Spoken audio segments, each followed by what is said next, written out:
Why don't you get a real estate license to sell houses? Because I have time for that. Westside Rascal cheered. He said, go, Phil. Thank you, Westside Rascal, for the cheer. All right. Oh, my God. Yes. With all the free time that I have. You know, the free time that I have at 10, from 10 at night until maybe like 1 to 2 in the morning, when usually I'm doing stuff around the house and then spending time with my wife before we both go to sleep. Those are the free time hours I had. Let me go sell some real estate in the middle of the night.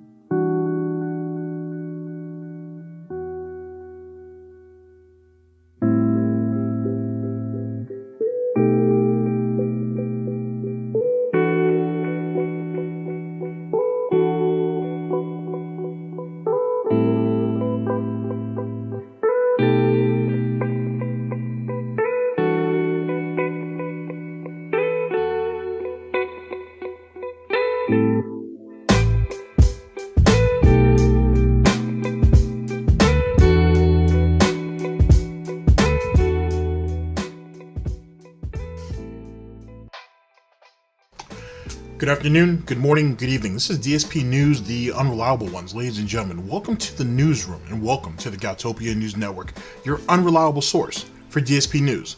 This is the Snort Report. Let's go. Ladies and gentlemen, we are here with 3 videos that's going to make up our broadcast. Fun, fun, fun. All of them by the same creator. First one is by, well, they're all by, sorry, they're all by Snort Burnell. They're all by Snort Burnell, DSP. First video. New Sega Genesis Mini Donator.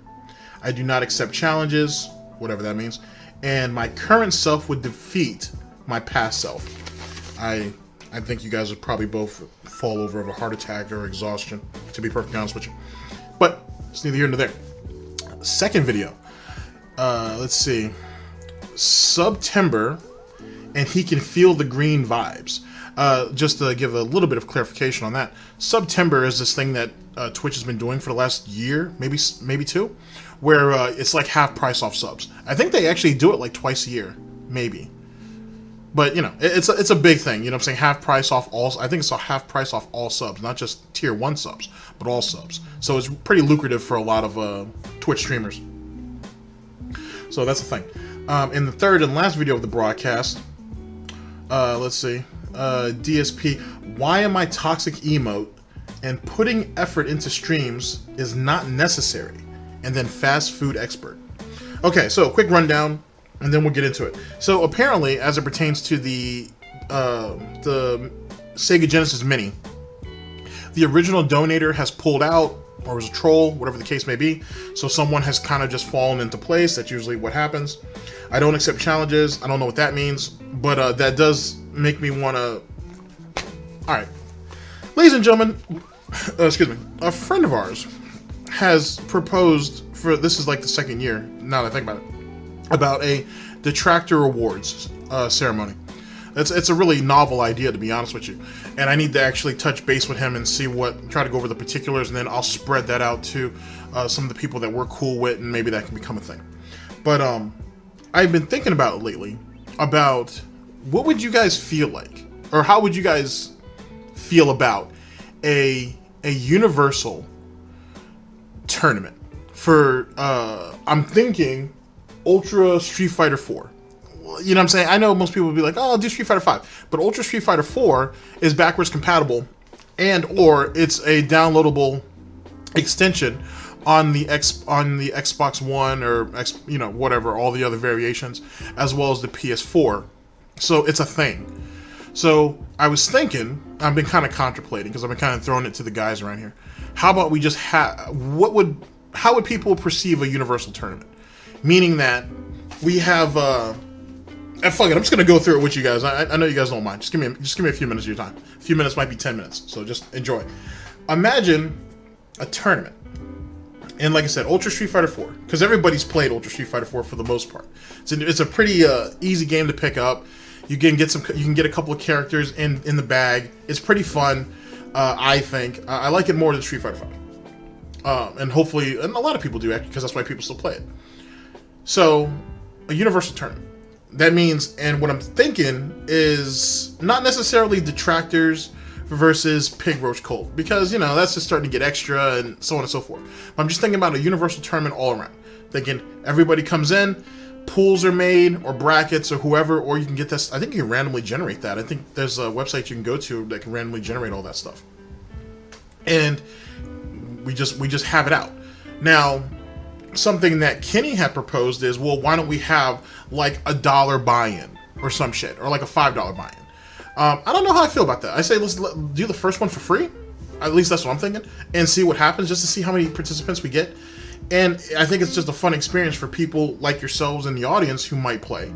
And then for fellow detractors and maybe even people on Phil's side of it. But it doesn't have to be limited to just the DSP community. It could be if people on Wings' aspect of it, or Low Tier God want to get in, and on his fan base, we can all get in. Just whoever, it's open to anybody basically. And we have a tournament, we play it all out. Now this is where things kind of get interesting. I personally think that if we could get DSP to join this tournament, it would be obviously rather, it raises the stakes a little bit, because you got to think about it. The tournament would be broadcast, or it'd be restreamed, if you will. It doesn't matter who broadcasts it. I personally don't care, but I'm thinking having multiple people restream the actual tournament itself. I'm thinking having a group of people even do broadcasting over it if they want, like James the Lesser, Declan Reed, Paul. There's a couple of people that I'd like to actually do commentary if they're not going to participate in the tournament, or even while they're participating, as long as it doesn't mess up with matches. That's what I'm thinking about, though. I'm thinking that's I'm just throwing it out there as an idea. I don't, obviously, just by the way, by the way you're hearing it, all the details aren't there. But I figured that would be a really good game to use. That's universally acceptable and accessible to anybody. And it would be something to either kick off, it's either something to end the year with, maybe, or even kick off the beginning of the year. And it's kind of just it's just a kind of a nice way to kind of not really strengthen the community, but it gives us a chance to kind of mingle amongst ourselves with people who you're not familiar with, especially with fans and other detractors, or fans of other detractors, and so on and so forth. That's my thoughts. I thought it was a pretty kind of neat idea. I'll just throw that out there to you and I'll see what you guys think as it pertains to feedback. And then, we can incorporate certain things, we take stuff out, we can add things in. And then after, I guess, once we have a basic concept, I will throw it out to some of my peers. Maybe it can get spread around a little bit on Twitter. And maybe that'll be a thing in the future. As well as, like I said, a Detractor Awards. Let's go ahead and see if we can, I'll throw that idea out there yet again, which was already proposed. And just put some feelers out there, see what people think. If I remember correctly, the concept is only one person can win. I don't remember what the prize was at the end, because the person who came up with the idea would be providing that. But I'll just throw some feelers out for that too. If it doesn't get rolling in 2019, my apologies to you, my dude. Maybe 2020 is the year to do that. Maybe 2020 is the year to have a Detractor Awards ceremony, if you will, and look at the accomplishments of all detractors and the one who ends up winning for the year of, well, it would be held in 2020, so for, I guess, the year of 2019. And then maybe having a tournament, having an Ultra Street Fighter 4 tournament to kick that off too. That's my thoughts, you know what I'm saying? Unless CVS 2 becomes online. So then that could be a thing too. But anyway, just want to throw that out there to you guys. Let's just go ahead and get into the broadcast at hand. It's shenanigans, to say the very least. But Sub-Tember, like I said, it's half price off all subs. That'll be a great way to inflate his numbers if he's smart enough to do so. I would guess he's going to skew the numbers. He's not going to aim high because he doesn't have any faith in the pig roach cult itself. And though he wants to keep his sub numbers high, he would much rather have the tips. So keep that in mind. And feeling the green vibes, well, I'm getting the groove back. I'm getting that vibe back. I'm ready for fun stuff. I hope you guys are ready too, which means just money. And then I'm not toxic emote. Yet again, him trying to profit off of memes and putting effort into his streams are unnecessary. Okay, and then fast food expert. I'd like to actually have a discussion with him about fast food, to be honest with you. Not even about fast food, about food in general. But see, he can't cook, so he can't relate with me on that. He can't relate with most of us on that. Anyway, ladies and gentlemen, so that's the situation proper with that. Let's go ahead and get into the video itself, and I've given you guys a little bit to think about and whatnot. And to the individual who proposed the idea to me, I know you tried to reach out to our official email, and we'll have someone check it in the next week or so, because it's been a while since we've done it. And I will try to reach out to you. If you wouldn't mind, though, hit me up with your email. I very much appreciate it, and I will get back to you and start some correspondence. Because that's important, to be honest with you, because you've been proposing that for a long while. And I need to go ahead. I need to put my best paw forward, if you will, onto that. Because it is your vision, and I'd like to see your vision become a reality if we could, even if it's on a small scale. Maybe the year after it gets bigger and bigger, and that's how things work, or that's how things start off. So there you go. So I want to try to do that for you. All right, ladies and gentlemen, let's go ahead and get into the broadcast, shall we? Ladies and gentlemen, this is the Snort Report, and this is DSP News. Always late, never breaking. Unreliable coverage that you can't count on. A GTG Networking Productions. You guys all know the slogan. I don't smell no bacon cooking yet, but I'm on it. But before we do that, let's take a moment. Pleasant sniff. To go ahead and just appreciate what is SnortBucks coffee. SnortBucks coffee, the best coffee. The best part of waking up is what SnortBucks in your cup. Defiant sniff. You guys all know the slogan. It's time to watch me work. Oh boy. I got some new music selections coming up for you guys too in the future, so I hope you guys like that. That should be dope. I found some really cool stuff.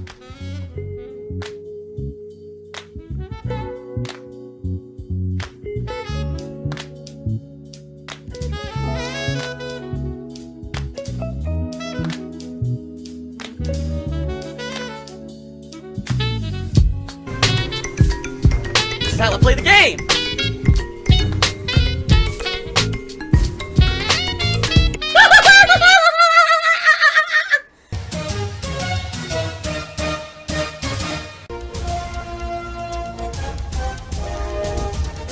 Oh my god! What the fuck? Holy shit! That is an epic fucking intro, dude. And I have to warn everyone, warning, what you may see right now is going to be absolutely disgusting. Sound good? Alright, sounds good to me. Now, Indeed. Ladies and gentlemen, we're here with the first video of the broadcast. It's brought to us by Snort Burnell, DSP. New Genesis Mini Donator. I do not accept challenges, and my current self would defeat my past self. I don't think he could do that mentally or physically, or morally. But let's go ahead and get into it, shall we? Here we go. sadly I've got a little bit of bad news. The fact of the matter is that a couple months ago, there was someone who came on the streams, and this is a person who really, honestly, I didn't know who they were because they weren't a regular or anything. They were just someone that had kind of, you know, showed up and started contributing positively. They were, I believe, cheering and the like. And then they had gone, when I just launched my Amazon wishlist, they had gone on my wishlist and they had pre-ordered the Sega Genesis Mini for me and said that they were really happy to do this. They wanted to see me do the Sega Genesis Mini coverage in September when it released. And I was excited for it. I was like, man, this is really cool. And I was very appreciative. I thanked the person, you know, saying, thank you so much. I really am excited to cover this thing. Because I love the Genesis. You know, I had it and played many of the games as a kid, but also there were a lot of Genesis games I missed out on. So it's going to be a mix of covering games that I grew up playing, like Sonic the Hedgehog 2, balanced with games on the Genesis that I never played before. Okay, so I was really excited for this. I announced it to all of you. You guys seemed really excited for it and everything. Well, you know, time passes. First of all, I don't know what happened with this guy's Twitch account, but it vanished from Twitch. Now let me jump in. So, a couple of things. So we basically have someone who comes in as a phantom and agrees to purchase something for Phil. Phil, being a gullible piece of shit, would go ahead and, well, a gullible and greedy piece of shit, I should say.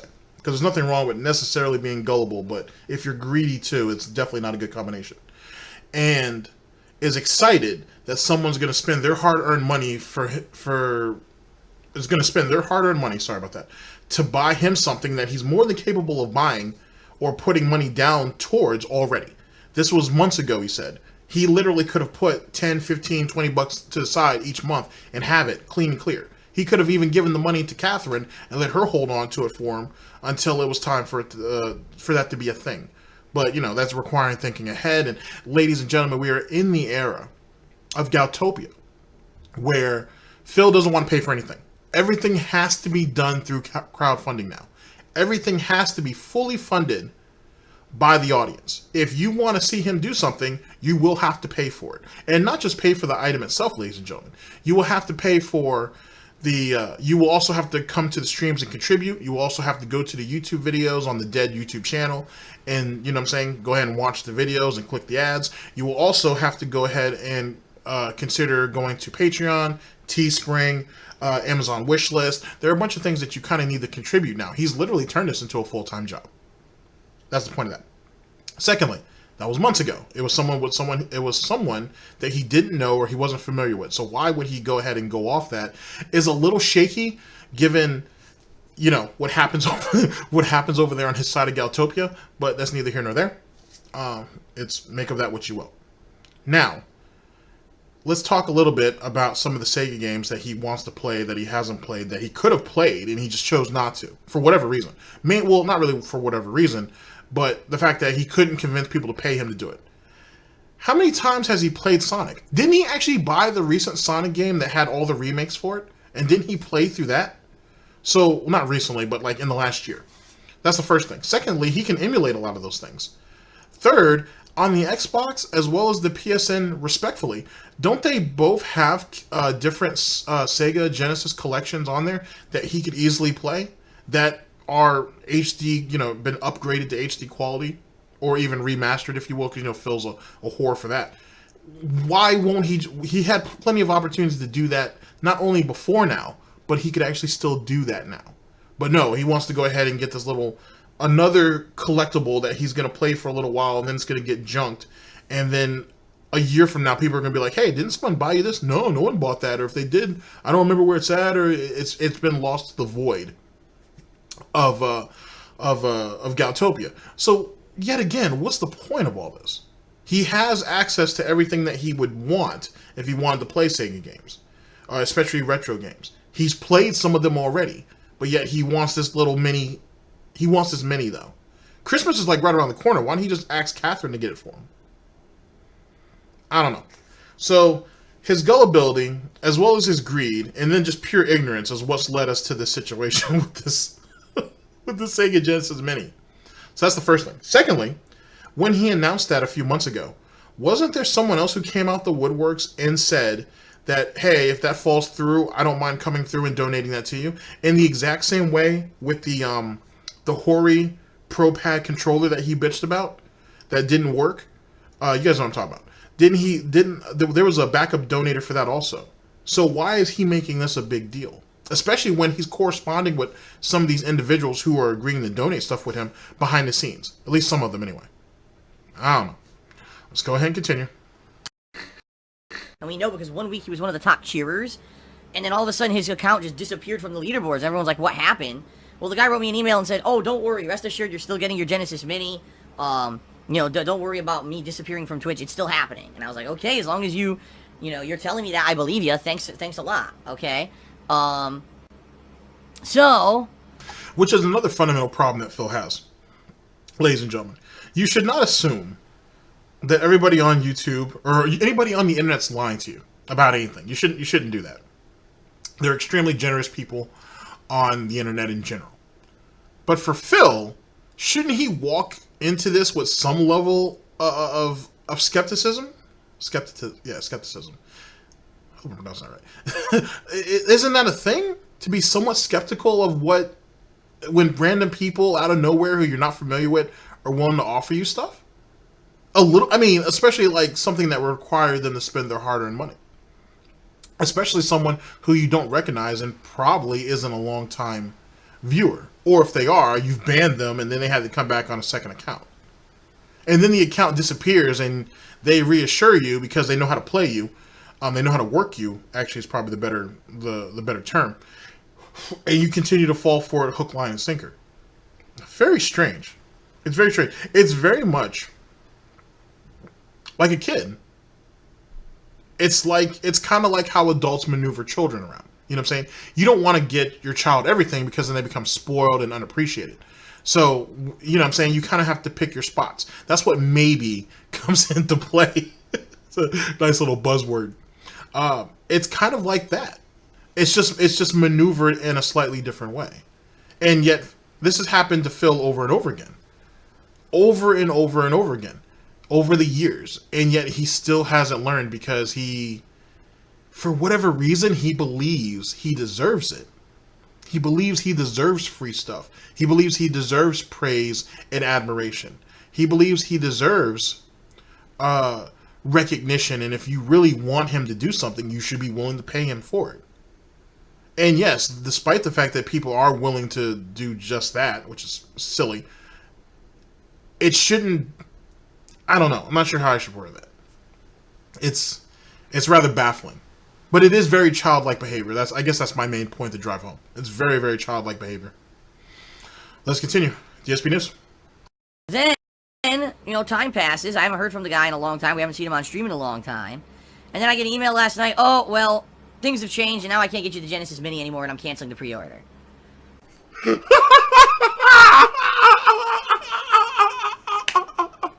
And I'm like, gee, fucked up, right? But at the same time, if there's good reason, fine, but you never know. People assure me, oh, I'm not a troll, I want to help, and the next thing you know, they cancel everything, What can you do? That's life, alright?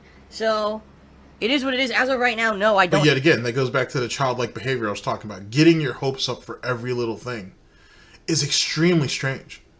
Especially, ladies and gentlemen, right? That, as someone with the... Sorry, I kind of laughed at the joke before I said it. Someone with the gaming pedigree that he allegedly has, right? He's certainly a world-class pig. He could literally just get probably actually get one of those sent to him. He could go through a sponsorship to do something like that. Plenty of people have. That could have been a thing, but he's choosing crowdfunding, and then off the bases and off the backs of crowdfunding, he would rather go through the mental gymnastics of disappointment. Why would you put yourself through this? Didn't Phil say recently? He said some shit about self-defecation or some shit like that. I'm pretty sure he used the term wrong. But either which way. He talked about, putting yourself through something that you know is going to be that's going to go bad. That's kind of the point. That's the gist. Or it's going to be bad for you. Well, he does that every day. He does that all the time. With tips, bits, donations, and so on and so forth. All that stuff can be charged back. Gifted subs can be charged back. Anything that you give Phil can theoretically you can get back if you wanted to. On his Amazon wish list, you can cancel your order. You can do a lot of things. So why would he put himself in the hands of other people under the belief that they care about him and are willing to go out of their way to purchase these items for him, only to be, in some cases, disappointed? Why would he want to do that? Like, why would he put himself through the mental anguish that he felt when he didn't get his Wolverine action figure at 15 years old? Or 12 to 15. One of the two. Somewhere in between. Why would you do that? Why would you feel the need to do that? How badly does somebody want to feel important, and maybe in some ways want to feel wanted, that they would be willing to put themselves through this every day? Just something to think about. I have the Genesis Mini lined up for September, which sucks. It comes out the third week of September, the 19th, and I think it's the 19th. It's either the 19th or the 20th. And, it would be really awesome for me to be able to cover it, but what can you do? So, here's the deal. I was going to put the Genesis Mini back onto my wish list in the hopes that maybe someone else would pick up the reins and help out to get it. But then I got contacted by someone. I'm not going to say who because they didn't tell me that they wanted me to say anything. But they said that, they're a longtime supporter, and they heard about this. I tweeted about it last night, and they think that they would like to do it. They would like to actually now pre-order the Genesis Mini for me. So I'm talking with them right now. There's no guarantee that it's going to happen, but I'm in talks with them right now to figure out how to make it happen. And if it happens, great. I'll let you guys know, and we're back on pace. The only thing I'm concerned about, at this point, the Genesis Mini comes out within, 3 weeks? So I don't know if pre-ordering it now would actually ensure that I get it for launch. Day one views, day one inflated views, make the money. It may be that the first wave of Genesis Minis already are all pre-ordered up, and there's no way to guarantee that you can still get that first wave. You know what I mean? You know, I had it. Well, if you were wanting to get it on day one, why didn't you order it yourself? Yet again, and then just have a person or even a small group of people, don't you pre-order it and then have a group of people tip you that money to actually cover it? Why didn't you do that? So you can secure it, or you can at least secure one of the first units. That's the word I was looking for. My apologies. Why didn't you just do that? You're still getting it for free. Yeah, it's gonna have to be on your credit card with all the other mounting debt that you have, but you know that the money you can ask them for the money to be donated directly to it to have it paid for. Why didn't he think that part out? And even still, even if he doesn't get it till the next day, so what?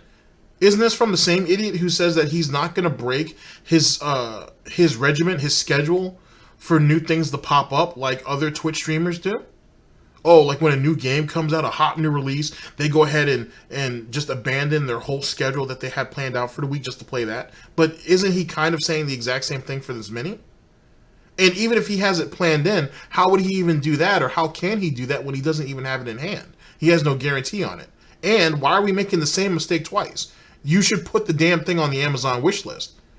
No, you're going to let somebody else come in with the same marketing scheme to push you back even further than you already are. You're merely wasting time. Holy shit. Talk about never learning from your mistakes at all. Just going to keep trucking along and just hoping shit works out. Amazing. Absolutely amazing. DSP News? Pre-ordered from 2 months ago, and that would have worked, but now, you know, we're so far into it, I don't know how we're going to be able to. So, I guess we'll see. I'll let you guys know when I have more information. Hopefully it's good news, and we can still cover the Genesis Mini, right? And go from there. Wait, right? Now that I think about it, isn't it also going to release in stores? Why don't he just have Kat go out there the morning of and pick it up for him? Or why don't he just go to his local GameStop and just pre-order it there? He doesn't have to get it through Amazon. There are other options. I think he could probably go to, I'm sure there's a Best Buy around his way. He could go to Best Buy too. Or he can go to Fry's. I think he has a Fry's around his way. He can go there. That's where he got his, I think that's where he bought his fight stick for Street Fighter V. He could just go there. Wow. Right? So let's see what happens. Let's see. I will let you guys know when I get more information. Hopefully it's good news, right? I do want to say in advance, thank you to this person who has already offered to get me the Genesis Mini, because that's really generous of you to step up out of nowhere to do that, and hopefully it works out, okay? So I'll let you guys know. September is going to be an interesting month, guys. We got a lot of stuff coming up in September, including Gears of War 5, obviously the Genesis Mini, Code Vein. I'll be finishing up various playthroughs and projects. We're going to have a retrospective in September. I haven't even worked on that or set it up yet, but yeah, we're going to have a retrospective event in September. Oh, man. Got Catherine's birthday in September also. Happy early birthday to Catherine. With that being, I think it's like on the 5th or the 6th too, by the way. So when this video comes out, it might already be then, because, you know, I'm behind. So if it does come out on her birthday, happy birthday, Catherine. Hope everything goes well for you. And will not spend all those little kids' money, because you certainly deserved it. You certainly deserved it. Anyway, back to business. We can save the pleasure for later. As it pertains to the retrospective event, so you guys hit the goal, they're going to have it, and yet he doesn't have anything lined up for it. If that's the case, he should go over old Street Fighter matches. Like Street Fighter 4 especially. Not that I'm trying to subliminally put it in your heads that Street Fighter 4 is what we're kind of working our way towards here. But the series, I should say. But he should go ahead and do that. I want to hear some of his pig-splaining on why he lost certain matches, and so on and so forth. As well as some of the trolling he ended up getting in, I think that was Super Street Fighter 4, when that Bison player just beat that ass. Like, goddamn. Just cutting all kinds of pork chops and sauce and pull the sausages off of it. It was amazing. And he did it while he was alive, too, which must have been extremely painful. Anyway, so, yeah, I'd be anxious to see that. But look at how unprepared he is. He's probably going to wait until the day or two before, the day or two before to go ahead and do the retrospective event, which means, guess what? It's going to be boring. It's going to be uneventful. It's going to look like it was thrown together, so it's not going to have any real value. Oh, boy. God bless let's see, who's going to probably end up going over that? Tevin, Praise Be, and more likely LSB, unless LSB's working or he has something else to do. So I'd say Tevin's probably the surefire bet of going over that retrospective. God damn, if there's no gems in there, then Tevin's going to have to carry the day for us. But then again, he usually does. So it's just the way the game plays. All right, here we go. Oh. There's many other games that are possibilities for me to play, including Borderlands 3, and I think one's called Demon Ex Machina or something like that. Oh, I forgot, it's Legend of Zelda Link's Awakening. That's a huge one. I really want to play that one, because I never played it back in the day, and now it's been remade, you know, for modern audiences. And I'm really excited for that one. So... Wait, how many Nintendo Switch games has he already passed up? So we're only going to play games that we're actually familiar with? We're not going to actually try to branch out? There's some really good games out for the Switch. I remember LSB talking about that. Shouts out to LSB. As well as James the Lesser Agent Proper. Shouts out to all of them too. There's some really great games coming out, or that are already out, I should say, for the Switch. Like brand new releases.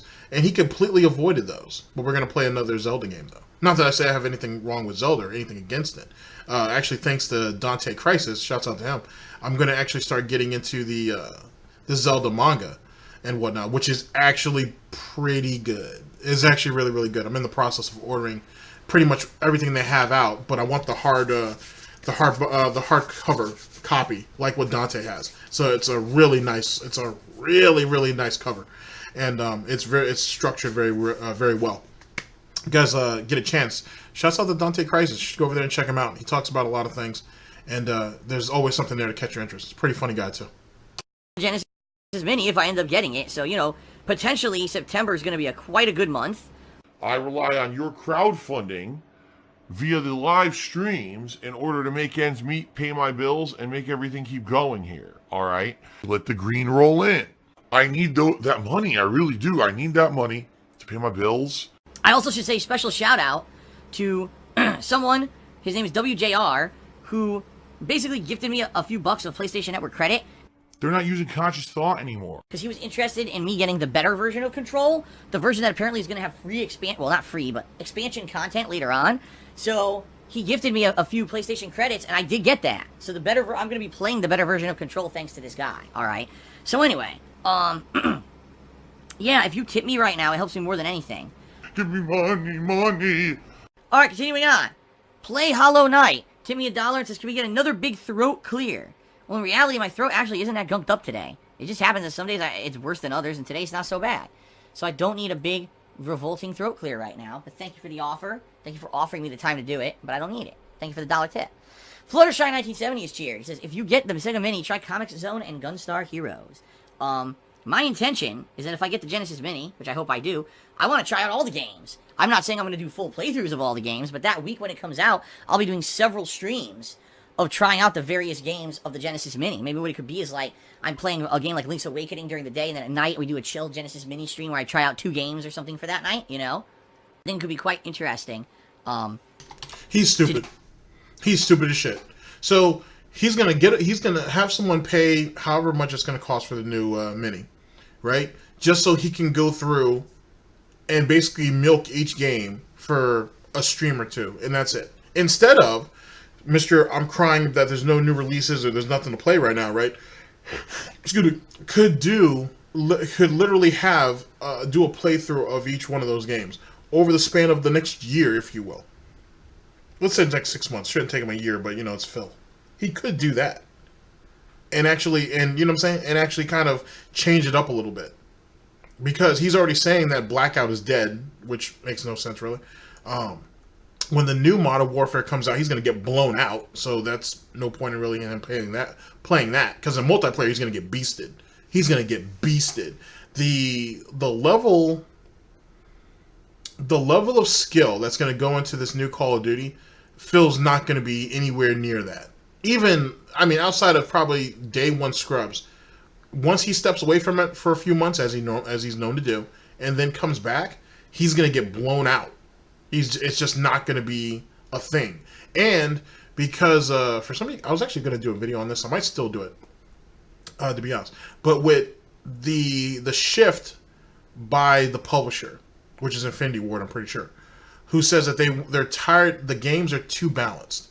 and they want to make it fun again, it takes the whole everybody wanting to be pro thing out, and it widens the player pool, if you will. So you're still going to have your tryhards and your sweats, but now you're going to get more and more casuals to come in, which instead of making it all sweats and everybody having to try to de-rank themselves so they can play weaker players so they can basically have fun, now you're going to get a mixed pool. Now, we don't know if there's actually going to be skill-based matchmaking. Hopefully there isn't.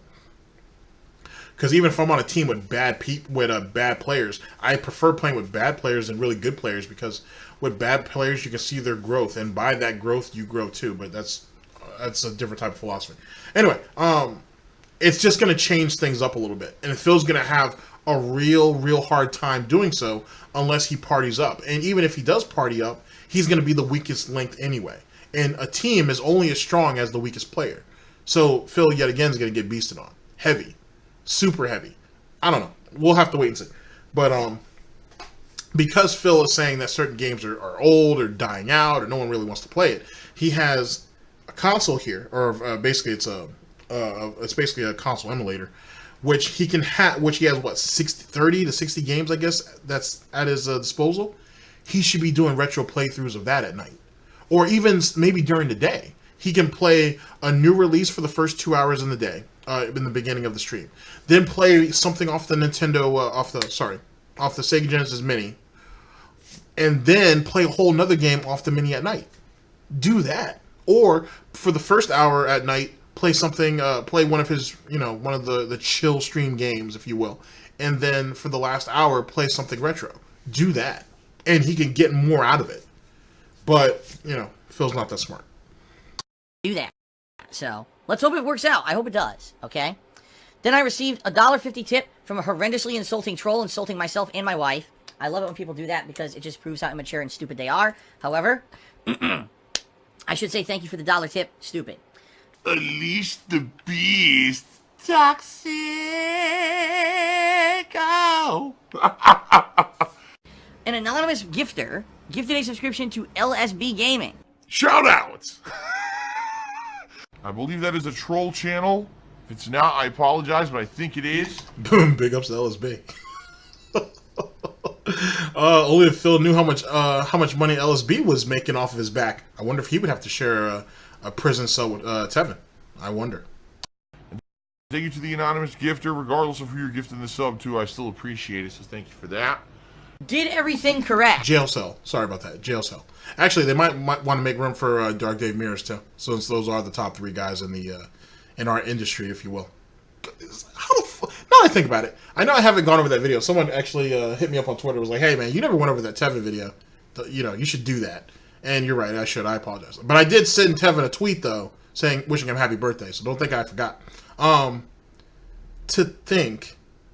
You should send somebody to jail. Not prison, I'm sorry. But to jail.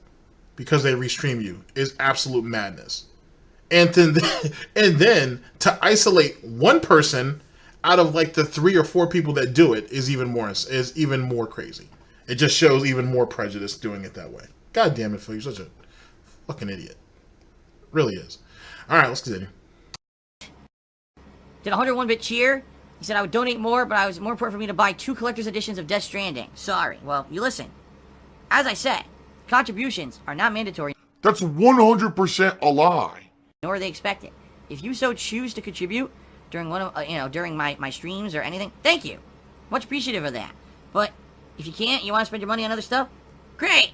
You don't even need to tell me. You can just go ahead and do that. How about that? Red Skeleton says the following.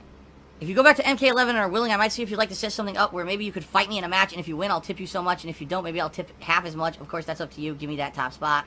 No, I'm not doing that. He should do that, because that's that low tier god thing. So I'm sure some of you guys are familiar with low tier god. If not, he has a thing. I think he still does it. I'm pretty sure. Where in whatever fighting game he's playing, you can actually pay him, which is silly, but you can play him to actually play sets and matches or so on and so forth. Now, granted, that doesn't mean you won't get banned if he loses. There's no guarantee that won't happen to you. But more often than not, if he wins, he does actually say GG. If you win, most of the time he says GG, unless he's salty. Phil should actually consider doing that. The problem is, though, is Phil's gonna want the amount has to be high, because the last thing you want is someone like Evil AJ or Tevin or Theo or some of these guys who actually play a lot of fighting games and do play it online a little bit, jumping in on him and pretty much waxing that ass. Even with the money that he walks away with, which is supposed to be the end game, Phil's pride is going to be hurt too. Which, if Phil's pride is hurt, that means his feelings are hurt. And when his feelings are hurt, that's when he becomes a squealing, whiny little pig of a bitch. And that's just so unnecessary. But it's something that Phil should consider. That's basically, essentially, it's kind of bribing when you really think about it to get a game against me. I don't really do that. I don't really do that. Keyword, devil's in the details. And in addition to that, I'm just so busy with other stuff. As you know, this week I'm super busy with releases and everything. I'm not playing Mortal Kombat 11 this week. There's just no chance. I can't play Minecraft this week. I can't play as much Judgment. I can't even... Now keep in mind, he's working, air quotes, working 6 days a week. He can't fit in 2 hours to play Mortal Kombat with subscribers who will pay him for matches. Okay. That's his business IQ, ladies and gentlemen, is on a whole nother level, just in case you didn't know. Play GTA 4 a single time this week. I have no time to fit in Mortal Kombat 11, so it ain't gonna happen. But thank you very much for the tip, but no, I'm not doing that. Awful Waffle cheered and said, press 1 if you want DSP to collab with Wings. And a bunch of people pressed. It's too bad I'm never doing that. Wings had his chance in the past and was incredibly dishonest, and I don't work with dishonest people who lie about me and things that I'm doing, so I'm not giving them the time of day in that regard. I'm just seriously, at one point I considered it, but then he made a bunch of lies about me. I'm like, okay then, fuck it. Enough of that. That's absolutely pathetic. That really is. Because here's the thing. Low Tier God, when DSP was brought up to him, this is, we're going back a couple of years now, used to shit on Phil. He used to shit on Phil hard. But see, the thing is Phil's scared of Low Tier God, though. He's at least intimidated by Low Tier God. Why, I don't know. But he's intimidated by him. Whereas Wings don't bother Phil. To be honest, well, that's a lie. Wings does bother Phil, but Wings is not, or DSP is not scared of Wings. Or he's certainly not intimidated by him. But this guy right here, Phil, was willing to have basically a session with Low Tier God because there was money to be made there. But he won't do it with Wings, and there's still money to be made there. The only difference is Phil is not familiar with Low Tier God's trolls, if you will. And he's certainly not, but he is familiar with the amount of money that his community brings in. He's not familiar, he's pretty worried, if not maybe outright scared, of what Wings' community comes into play. You know what I mean? Like when you look at Low Tier God's fan base, they are brutally loyal to him. His detractor base is there, you know what I'm saying? But they're kind of spontaneous, so he doesn't know what will come out of that. With Wings, it's a whole different story. Well, that and Low Tier God generates money. Wings, yet again, I said it's a different story. Wings' detractors are there. You can't, no one can deny that bullshit. Them dudes go hard in the paint, and Phil don't want that. Phil talks about how bad he has it already, but God knows it can get a whole lot worse if Wings' detractors decide to get into play with that. And also the way money works over there on Wings' side of the spectrum, his detractors have that shit figured out. The trolls, the haters, the critics over there on Wings' side of it, they have it figured out. They have no problems and no qualms with getting their money back, or spending money to get their amusement and still get it back. They have no qualms about that shit at all. So DSP knows he's going to lose on that front too. So there is no actual reason to collaborate with Wings outside of camaraderie. And there's plenty of it there, but DSP don't want to embrace it because he's butthurt because he basically fucked over Wings, White Boy 7th Street, Jive Turkey, and I think the other guy's name is Eddie, or it's Ed, one of the two. He ended up screwing all them dudes over on that podcast. You should have never agreed to do it if you were never having any plans to do it. So there you go with that. New Wings report coming soon, by the way. Jerkside Phil tipped me $1. Lol. Har. Thank you very much, Jerkside Phil, for that $1 tip. That is some real genius level intelligence. And, changing the first part of my internet persona name, Dark, to Jerk. That took a lot of time and effort to think up, I bet. So I applaud you, sir or madam, whatever you may be. I applaud you wholeheartedly for your successful trolling efforts. You have thwarted me once again. Thank you. Johnny Duggan 777 has I almost said subscribed. He did not. He cheered. He says, if you fought yourself from 10 years ago, who would win and how? I would win now. Because 10 years ago, I was messed up. 10 years ago, first of all, I was grossly overweight. I was probably around at least 230 pounds. Now I'm just around 200. Morbidly obese, people who are very overweight, who are unhealthy, who can't get around, and they need to make a change. And maybe they've tried diet changes, maybe they've tried to exercise, and they just either can't get it to work or can't discipline themselves to the point where they can make it be effective. I'm not overweight. I mean, all right, let me put that back. I am overweight, but I'm not grossly morbidly obese. My back was completely fucked up back then. Like, I was in excruciating pain half the time, shooting nerve pain, or complete numbness in my legs. I could barely move half the time. Which is why And yet you proceeded to keep putting on weight. I was good that I was doing what I did for a living. I had an office job where I didn't have to move a lot. And I had... So you were okay with being fat and hurt. Okay. a YouTube hobby where I could just kind of sit around and make videos all day. I didn't have to move that much, so it wasn't that big of a deal. Now my back's in much better condition. So if I were to fight myself, just through mobility purposes, I could probably run circles around my old self. No lie. I mean, there were days with my old self, I would get out of my car, put my foot down on the ground, and tweak my fucking knee, and now my knee would be in excruciating pain all day, just because I was so fat. It's very different. Just losing weight makes you feel so much healthier. I mean that, too. Like, losing weight, night and day, man. Because over a while there in my life, I was very overweight. And losing that excess weight, not to say that I'm a skinny dude now, I'm not, but oh my god, is my life so much better now that I'm able to move around. How many years did it take for him to lose 30/40 pounds? Or how many girlfriends did he have to go through to starve himself to this point? Okay. Normally, and not have to worry about, at any point hurting myself doing rudimentary shit, right? Oh yeah, Snort Burnell brings up a good point. A few months ago, he talked about hurting his knee just getting up off his love seat.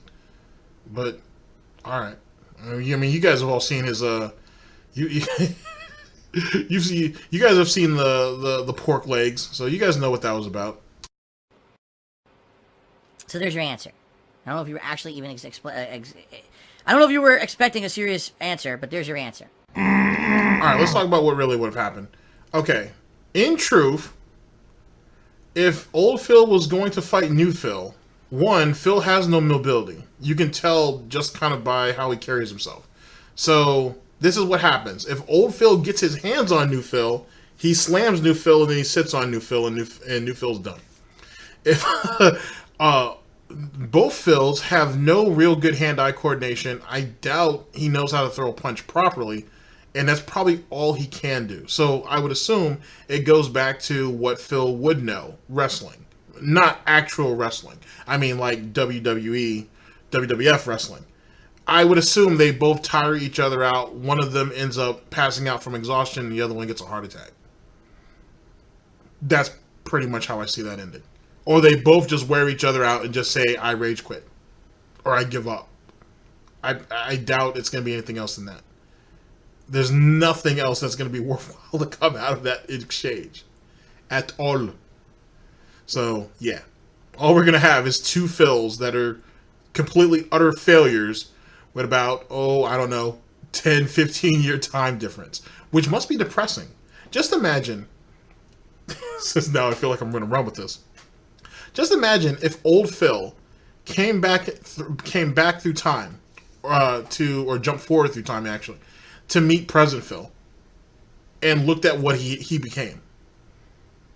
I would assume he'd be, if he wasn't depressed before, or if he didn't have depression, he would then. To see that he's pale, to see that he's losing his hair, to see that he's withered himself down and calls that healthy, like he's some 90s supermodel or some shit. To see that life hasn't really become that much better for him. Yeah, you have a house, but you have and a condo, but you have all this debt the very field that you work in, everybody hates you and you're bad at it. You're the laughing stock of the internet. You know what I'm saying? Like, that must be a hard look and a hard reality for past Phil to have to grasp it. That's what he's going to do. So now we get into a question. So at that point, right? Let's say let's use Phil's worst enemy. Let's use Tevin. Let's say Tevin, present Tevin, goes back in time 10 years, 15 years, and shows Phil, goes back in time 15 years to meet old Phil, and he tells Phil, you have two options. This is what your future is going to be, the way you're going to do things, or you can actually consider being a decent human being and actually changing yourself. But if you do so, you can't play video games for the internet for a profit. You can't do that. You're not going to have those 3 or 4 years where you were white hot popular or whatever silly ass shit he likes to call himself. All of that goes away. You're going to have to work a 9 to 5. You're going to eventually have a family. You're going to have kids. You're going to be happy. It might not be, you're going to live comfortably, if you will. You're not going to have the extravagance that you're destined to have for the short period of time that you had it, but you're going to be happy. Or you continue on your current path. But if you do so, at the end, let's say 2020, that's the last year you live. So basically, you keep on the path that our Phil is currently going and dies at 2020, or you redo, or you change right now and you completely change the trajectory of your life, but you'll never make a profit online, ever. But you'll have a meaningful life. You'll have a fruitful life, and things will work out for you. Now, the question is to you, ladies and gentlemen, is which one will he choose? I already have my answer. Oh my God. Devour. Phil has indoctrinated children who send him money, blatantly milking for money. It's a money pit. It's gone. Oh, sure it is. Ladies and gentlemen, we are going into the second video of our broadcast. I will see you guys literally in just a second. Just gone. This is how I play the game!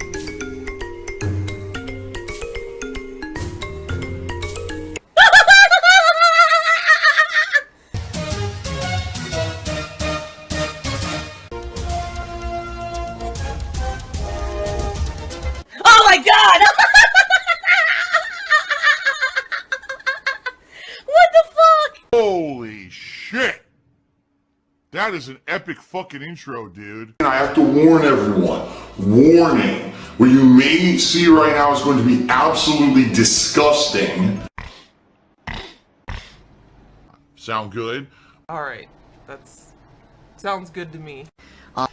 One could hope.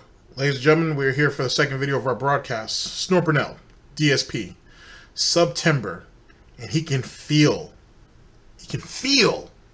the green vibes. Here we go.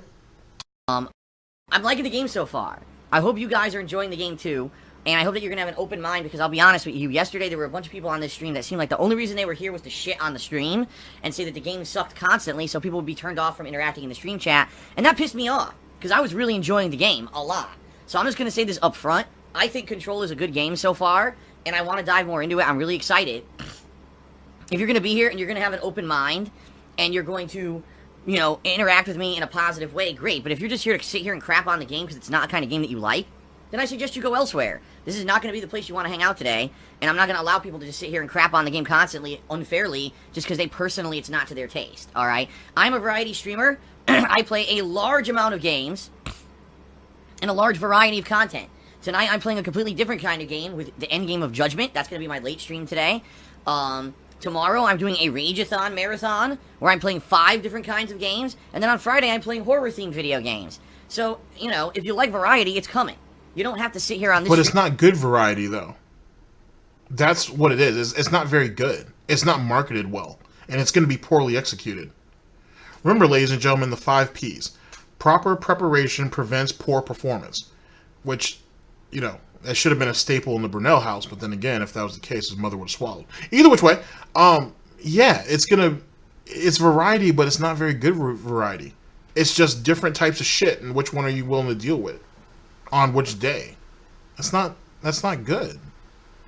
And that's his problem. He thinks that, oh, because I'm giving you the illusion of choice, you can't fault him. And he believes that means that he's a variety streamer. But if he kind of stumbles through each and every game, no matter what the genre is, no matter what type of game it is, in the exact same way, did you really get any variety? Something to think about. DSP News. And suffer through a game you don't like, and certainly we don't want to see you complaining the entire time in the stream chat about it either. So I'm just forewarning everyone ahead of time. If this ain't your cup of tea, that's perfectly fine. Please come back later, and you'll have something completely fun and different later. Alright? What I'd like to do is talk about a few really interesting topics, positive updates, and things coming, alright? The first thing I want to talk about is an update on the Genesis Mini. As you guys know, I talked about this yesterday, that sadly the person who had said they were pre-ordering me the Genesis Mini months ago backed out of it over the weekend, which sucks. You know, it is what it is. Well, the good news is, someone has stepped up and has gotten me the Genesis Mini, this time sending me the order confirmation information to show that they actually did order it. So in this case, I feel very confident that the Genesis Mini will be coming in the month of September. So this is excellent news. You know, we're back on track to cover it. And as I've told you guys, how am I going to cover it? I'm going to be unboxing it live on stream. That's going to be stupid. Anyway, but that's going to be probably the new even flow too. So for example, if Phil, when he's ready to ask for the new consoles, my apologies, or that new laptop eventually, and I would assume somewhere down the line, because I've said this before, a new PC, a new desktop, he's going to want order confirmation for all of that, like before he's fully committed. That's what it's going to be from now on. Now, don't be wrong. Some people will be able to get away with kind of stringing him along for a little while. But eventually, he's going to want order confirmation. So, let's see how that all plays out. And with literally, you know, Christmas is only, what, 3 months out. You know, the holiday season is going to be very, very interesting. And I would assume a lot of those big market purchases are going to be, or he's going to start putting the hints out for them, the serious hints for them in November, if I had to guess. If he's smart, he'll do it in October, but I would assume November. It's really neat. I haven't done an unboxing of anything in quite some time, so a live unboxing to show you guys exactly what comes in the Genesis Mini. Alright, and then it's going to be me hooking it up and playing with it for a bit and showing you all the games that are available on it so that you know at launch what's there and checking out some of those games live. And then over the course of that week that the Genesis Mini is out, trying out these games and seeing how they run and seeing, you know, maybe potentially what games could turn into fun retro-style playthroughs in the future. Alright, so that's going to be launch week of Genesis Mini. People in the stream chat are very excited, all using the thumbs up emote now. They're all happy to hear this update, this positive update. Okay? So that's good stuff. I can't wait for that. That's coming up in September. I believe that's September, I want to say it's the 19th or the 20th. I forget the exact date that it comes out. So whenever it shows up via Amazon shipping is when I'll be covering it. Okay? So number one, I want to say thank you to the person who did that. You didn't have to do that. It was really awesome that you did. You basically kind of saved the day there because it would have been a real bummer after talking about this for like over a month that it didn't happen. So thank you very much. They didn't say that they wanted their name out or anything, so I'm not going to mention who it was. But thank you very much to the person who did that, okay? It's the return of Sub-Tember, alright? You might say, well, what is Sub-Tember? Sub-Tember is multiple things. First of all, it's discounted subscriptions. Yes, it is true. Subscriptions for the entire month of September, Tier 1 subscriptions, which are the ones that usually cost around $5, you know, United States denomination or whatever, are now only going to cost half price. So only $2.50 to do a Tier 1 sub, which is awesome. And the good thing about this is the streamer actually gets paid as if the sub was full priced. Okay? So you only have to pay half if you want to subscribe to a channel on Twitch, but the streamer gets the full amount. That's excellent. Alright? And yes, I believe Dude Frozen, it includes gifted subs. Only Tier 1, though. I should clarify that. Tier 2 and Tier 3, which are the higher tier subs, those are going to be normal price. But the Tier 1 subs will be discounted. I get the feeling subs will be flowing like a river during the month of September. Whenever they do this half-price subs, it usually goes really well. Greed is massively strong. I have no fucking self-control. And that's cool because yesterday, I announced how it was going to work with this the sub goal for September, so allow me to reiterate. September's sub goal for the channel is going to be the Halloween Marathon event. If we hit the subscriber goal for the month of September, number 1, we're going to be doing the Halloween event. Number 2, you guys are going to be able to nominate and vote on the games that are going to be played during the event, all horror-themed games, of course. And number 3, you're going to be able to vote on the category of Halloween costume I'll be wearing during my big Halloween streaming event. So it's a triple event for the month of September. And I get the feeling it's going to be pretty cool because people are going to finally be motivated. Maybe people who don't sub will be motivated to sub. Maybe we'll see some people gifting subs. But the thing is, he does that same. He pulls the same gimmick each year, so there's nothing really new about it. You kind of know what this is all what this all is. It's all just a giant cash grab, and especially if it's going to be broken up into tiers, like like if he's going to do okay, the initial tier sub goal is going to be the Halloween horror video game marathon, and then if you guys hit the next sub goal, you guys get to choose games, and if you guys hit the next sub goal, like if there's 3 of them, you guys get to choose the costume. It's something he does every year anyway. He just does it in different ways. The variety or the variation of how you give him money so he can hit those goals is usually different. So that's the first thing. So I mean, you should know what you're walking into if you're a regular DSP fan. Secondly, because of Sub-Tember, he should, if he's not already thinking about doing it, he hasn't probably thought it out fully, but you know what I mean. He should break all that up into goals, into different sub goals, so he can hit all of it because it'll be cheaper, but he'll make more money in the end. Matter of fact, I'm about to be a real asshole about it.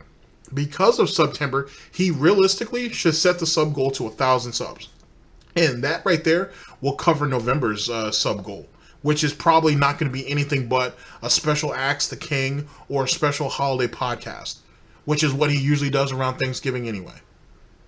Just like how he does a Christmas podcast along with his Christmas marathon. But, you know what I'm saying? Because it is Sub-Tember, he should be trying to push for 1,000 subs. He should try to. He might actually hit it. But Phil won't, you see, because he's not that smart. Because of the discounted rate, I think it's going to go really well for everyone on Twitch. I think it's going to be a pretty awesome month for support and everything on streams, okay? Now, in addition to that, for the entire month of September, cheering also will be boosted. It'll be 10% bonus bits for every streamer. So if you, let's say, for example, you cheer 50 bits, well, the streamer will actually get 55 bits. It's a special bonus promotion that they're running for the entire month of September. So not only subbing, but also cheering will be enhanced during the course of September as well. All right? That's awesome stuff. I can't wait. I'm having so much fun now. Really, seriously, and I cannot wait for more. This is cool because I'm getting that positive vibe that I had for most of 2017. I'm getting it back now. Now, I'm getting that groove back, getting that vibe back. I'm ready for fun stuff. I hope you guys are ready too. Now, the third part of this whole thing, okay, which I think is pretty funny. I'm gonna be talking about it. Subway. Do you guys know? Subway. Eat fresh. Subway. And that's $5 foot long at Subway. You guys remember that shit? Well, guess what? Subway has partnered with Twitch for the month of September. If you can believe it. And so what this means is that for the month of... I don't know why he's complaining about this as a bad thing. One, he's eaten at Subway before plenty of times. When, let's go back to some DSP lore here. When he was allegedly all alone after Panda walked out on his bitch ass and he had no girlfriend and, he didn't know how he was going to get meals together. So that which led to him shitting on War Dog Leader and his loss at that time, which was really shitty on Phil's part. He would say that, in that 3 hours that he had in between streams, I'm going to have to figure out what I'm going to do. I'm going to have to run out and grab a bite to eat. I'll probably just go by Subway or something. Subway's been a staple of his diet for a long ass time, since back in Connecticut. So why are we shitting on it? Because of that whole Jared situation? Like, you give a shit. You know what I'm saying? You're still going to go out there for the $5 or I think it's $6 subs now. So what's the big deal? And now Subway is partnering directly with your employer, because that's what it is. And now you have another opportunity to make additional money off it. But Phil wants to be an idiot. He wants to slander it and thinks that people are going to give a fuck. When everybody else that's in his lane is looking at this as a positive opportunity, and who knows what could springboard off of this. When you look at Twitch, and when you look at just online streaming in general, you can be sponsored in multiple different ways. Let me give you guys an example. Even though these guys they basically stream their podcast. But if you look at like PKA, right? You look at the PKA podcast. Allegedly, each one of those guys makes 6 figures a year off that podcast, which they do it, what, once a week? That's good money if you're doing something that's only, that's only done once a week. But where does the money come from? YouTube? Haha, that's cute, but not necessarily. What it comes from is all the sponsorships that they have. Now, why Phil doesn't understand this and why Phil doesn't see this, who knows? And if he was smart, he should have done that with those Axe the Kings and a lot of those, and his actual podcast itself, Hate Live. Hate Live is actually what I meant, where he could have actually put that on some podcast website, and who knows what could have came off of it. And he was ahead of the herd. Sorry. I actually didn't mean to say that, but you know what I mean. He was ahead of the curve at that time where he could have had the opportunity to do so. The point being is that gaining sponsorships is the best way to go about being profitable online right now. It's one of the avenues you could go towards or go for. And if he can somehow drum up some type of decent rapport with Subway through Twitch, who knows what could come off of that later. But, yet again, this is me kind of thinking in the long term. Phil doesn't have that ability, nor does he really want it. So he's going to go ahead and just point out the negativity of all these different companies and shit on it, because that's what he does. So it's funny how he says he doesn't like negativity from people like myself, but that's all he does. That's all he perpetuates is negativity. So who's really wrong in this situation? Well, we both are, theoretically. But you know what I mean. Sub-Tember, there's going to be Subway emotes. Yes, Subway sandwich emotes in the stream chat just for this month. And apparently, I guess if you use those emotes, you get, like, there's a benefit to using them. I don't know exactly how it's going to work. They didn't, in the email, they didn't show the emotes or whatever that the Subway is going to have, but I just find it funny. Yes, that's the first thing I think about when I come to Twitch is a Subway sandwich. And I want to have Subway emotes in the stream chat. Fast food, right? Also, supposedly, Subway, actual Subway, like the employees of Subway, they're going to be coming into streams, randomly selected streams, and gifting subscriptions. So Subway will be coming into selected streams and gifting subscriptions. What are the chances that Subway would come into one of my streams and gift subs out? I don't know about that. But I guess we'll see. Maybe if Subway comes and gives subs, we'll turn it into the Subway stream. Well, I'll turn back into the Subway guy. Meatball marinara. Amazing. Delicious seasonings. Fresh, melted, mozzarella. A discounted rate. This month only. This is really bad. It's not really bad. It just kind of shows his. It just shows how stupid he is.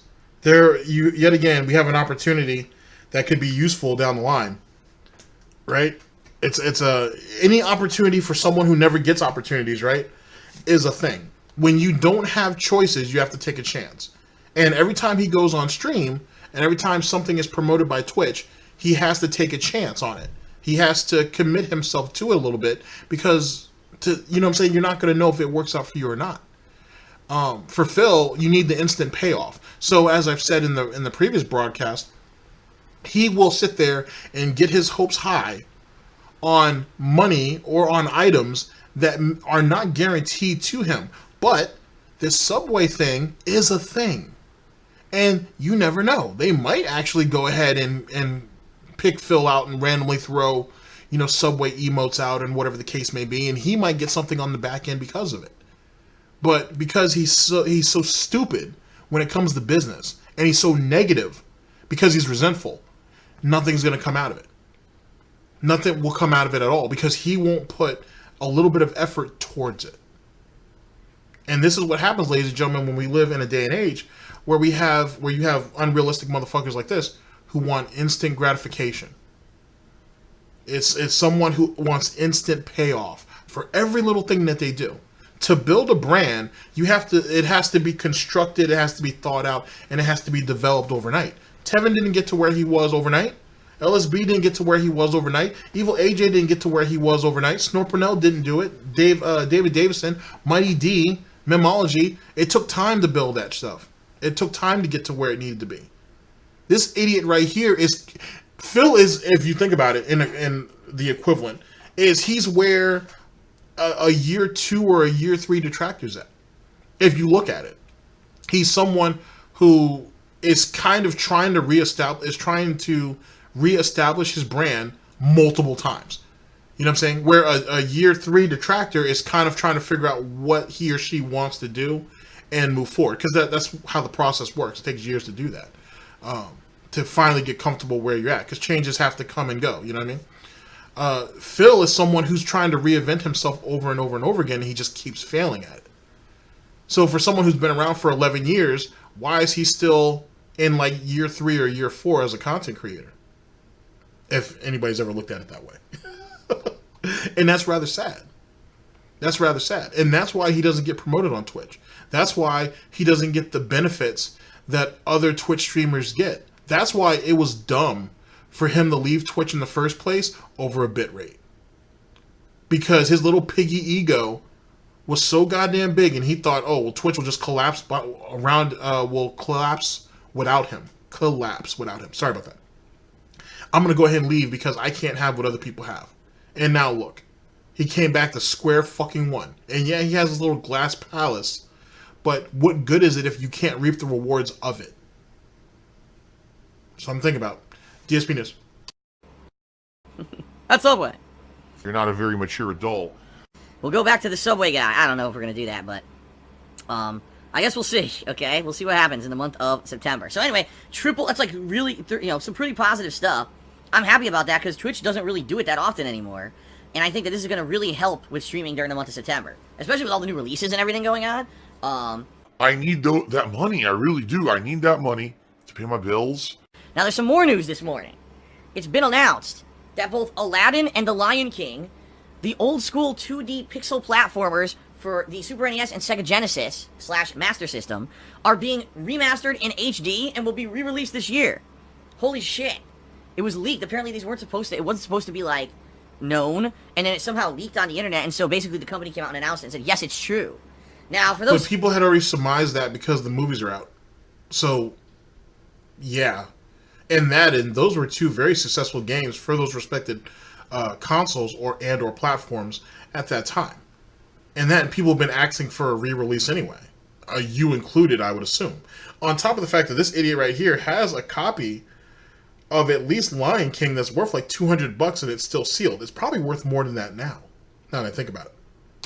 Who don't know, these are some of the big-time platformers from back in the 90s that kids like me would buy and or rent and play the living shit out of as movie tie-in games. In fact, I can tell you I 100% played The Lion King. I owned it because The Lion King was my favorite animated film of all time. I owned The Lion King on the Super NES. Wow! So I played that a ton, and the thing is, I haven't played it since the 90s, so I don't know how much I'm going to remember, but I remember I mastered the game. I had absolutely 100% mastered the game. I could do maximize every bonus level. Any moment, I can pick up a controller. You know, it's funny, every time he says he's mastered something, which he's mastered nothing. You guys saw the flapping video. It just turns out to be just disappointing. Kind of like the flapping video. At least when Panda saw it. So... yeah, maybe we shouldn't say you mastered anything when you can't remember any of it now. The nostalgia aspect of it is you have an idea of what it felt like to play it, and who cares if you remember the controls? That's the fun part of playing retro games, is going back and learning everything all over again. No, Phil wants to go in from the hop, knowing what he's doing, so he can show that he's some type of master gamer or some shit. Like anybody gives a fuck but him. And even then, that's not worth anything.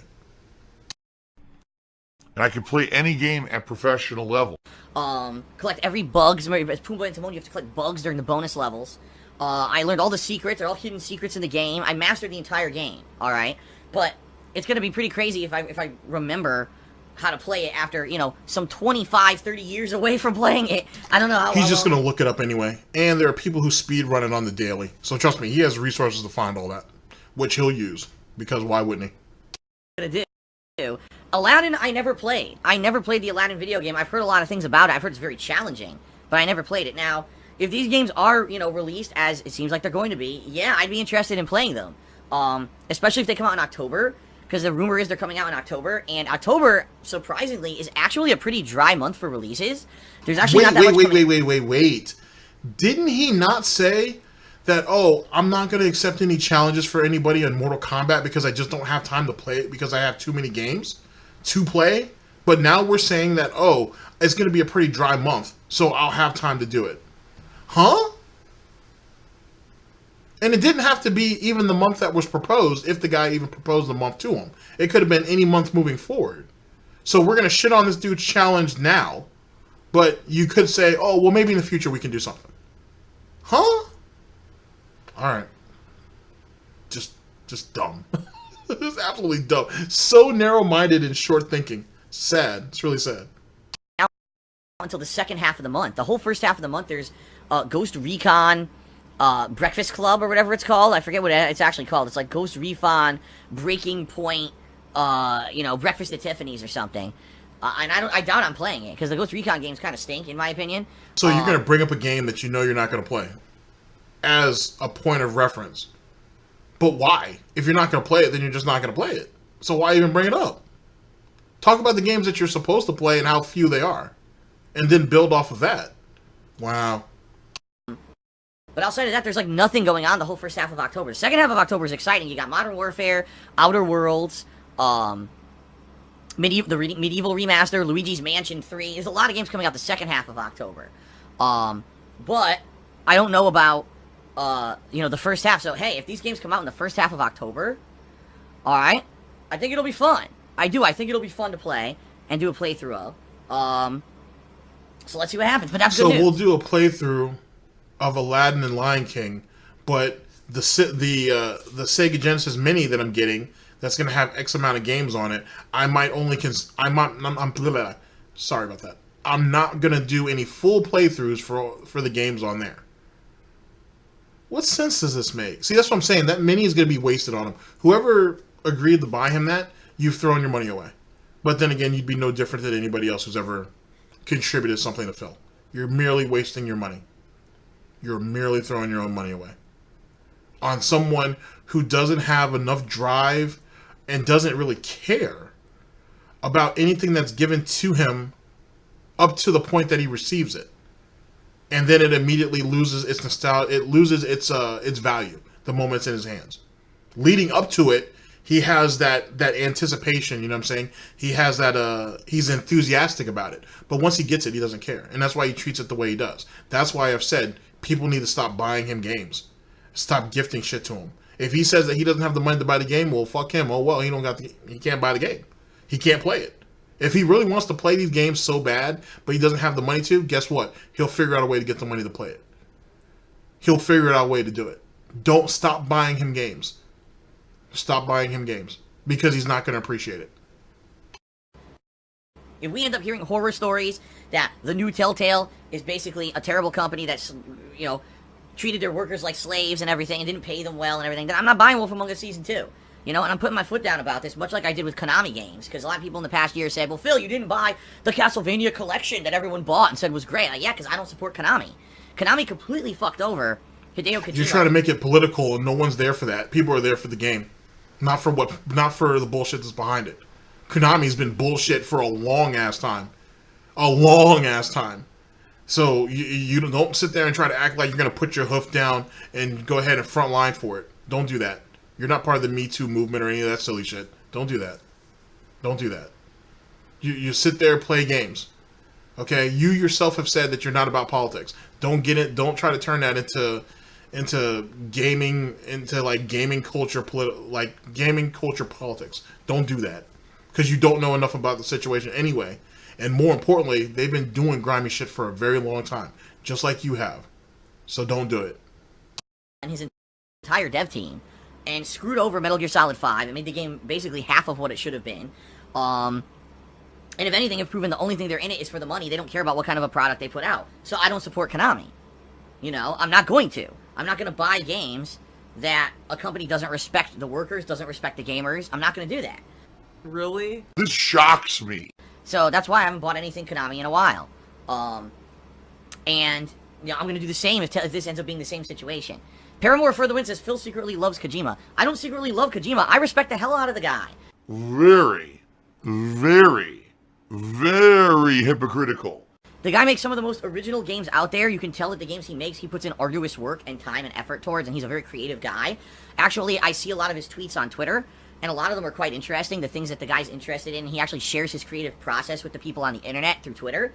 And, I respect the guy a lot. Do I absolutely love everything he's ever done? No. Do I feel that a lot of the stuff that he's done is way over pretentious and overhyped? Yes. But that doesn't mean I don't respect him as a creator. And I'm very upset about what Konami did to him with Metal Gear Solid 5. I think they fucked him and the game over. And you think about how frustrating that must be for him. That game was supposed to be his magnum opus. You know, it was supposed to be, this is my best game ever, and they didn't even let him finish it, you know. Alright, so outside of all that, guys, the last thing I have to say, and this is really important, alright? I know I just mentioned a ton of stuff, of ways that you could be supportive on the stream. And you may be saying to yourself, well, what's the best way that I can support Phil? That butt kissing at the end was rather pathetic. That's super fucking pathetic. But then again, that kind of tells you, ladies and gentlemen, that the pig can learn. You know what I mean? He spent years shitting on Konami and shitting on Kojima, I should say. And now he knows that it's not a good idea to do so. So, I mean, I guess you can somewhat give him that. But then again, if he's only doing it because he knows it's not a good idea, or because he knows he's going to get backlash, did he really learn his lesson? Or is he just trying to be compliant? Phil, you just mentioned a million things, right? The best way you can support me right now, real talk, is to tip me. Tonight, I have to buy 3 games for tomorrow's Rageathon. I have to buy another full game for Friday's new gameplay streams. Next week, I'm probably going to have to buy a new game. And there's more coming this month, you know? So, just between that, there's a lot of money involved. In addition to that, I've got some bills coming up that I need to pay. One of which I need to try to pay by the end of this month. At this rate, I don't even know if I'm going to be able to. Remember, $1,000 for Jasper, an additional $1,000 bonus on top of another 100 plus $150 on top of that, as well as the $270 that he made only a few days before the great Jasper con job. But you know, we're broke, can't buy games, can't pay bills. And he got paid from YouTube and Twitch that month too. Just keep that in mind. But I got one bill all last month. This is all like within the last 2 weeks. Due basically by the end of maybe three. August, and then I've got all of my bigger bills coming up in early September. So when you tip me, those are funds I could put directly towards these kind of things. I could put it towards the cost of these games this next week. I can put it towards these bills that I need to pay right away. Everything else that you guys do helps me out as well, but there's some processing time before I get any benefit, while tips I get immediately. So please, if you are going to be supportive today, I would ask if you absolutely could, please tip me. That's going to help me more than anything else in the short term. Okay? Give me your money. Phil has indoctrinated children who send him money, blatantly milking for money. It's a money pit. It's gone, just gone like that, in an instant, fucking gone. I just care about money. I just can't help it. That's really sad. We have all these new opportunities and all these new ways of making money, right? Through Twitch, shits on some of them, and goes back to the same old additive about, hey, make sure you guys participate with all these new things, but definitely keep giving me money in the way you guys have already been doing it. Give me more money, actually. I need more than what I usually need. Amazing, just amazing. All right, ladies and gentlemen, we're going into the last video of the broadcast. I will see you guys in just a second. Contribution. This is how I play the game!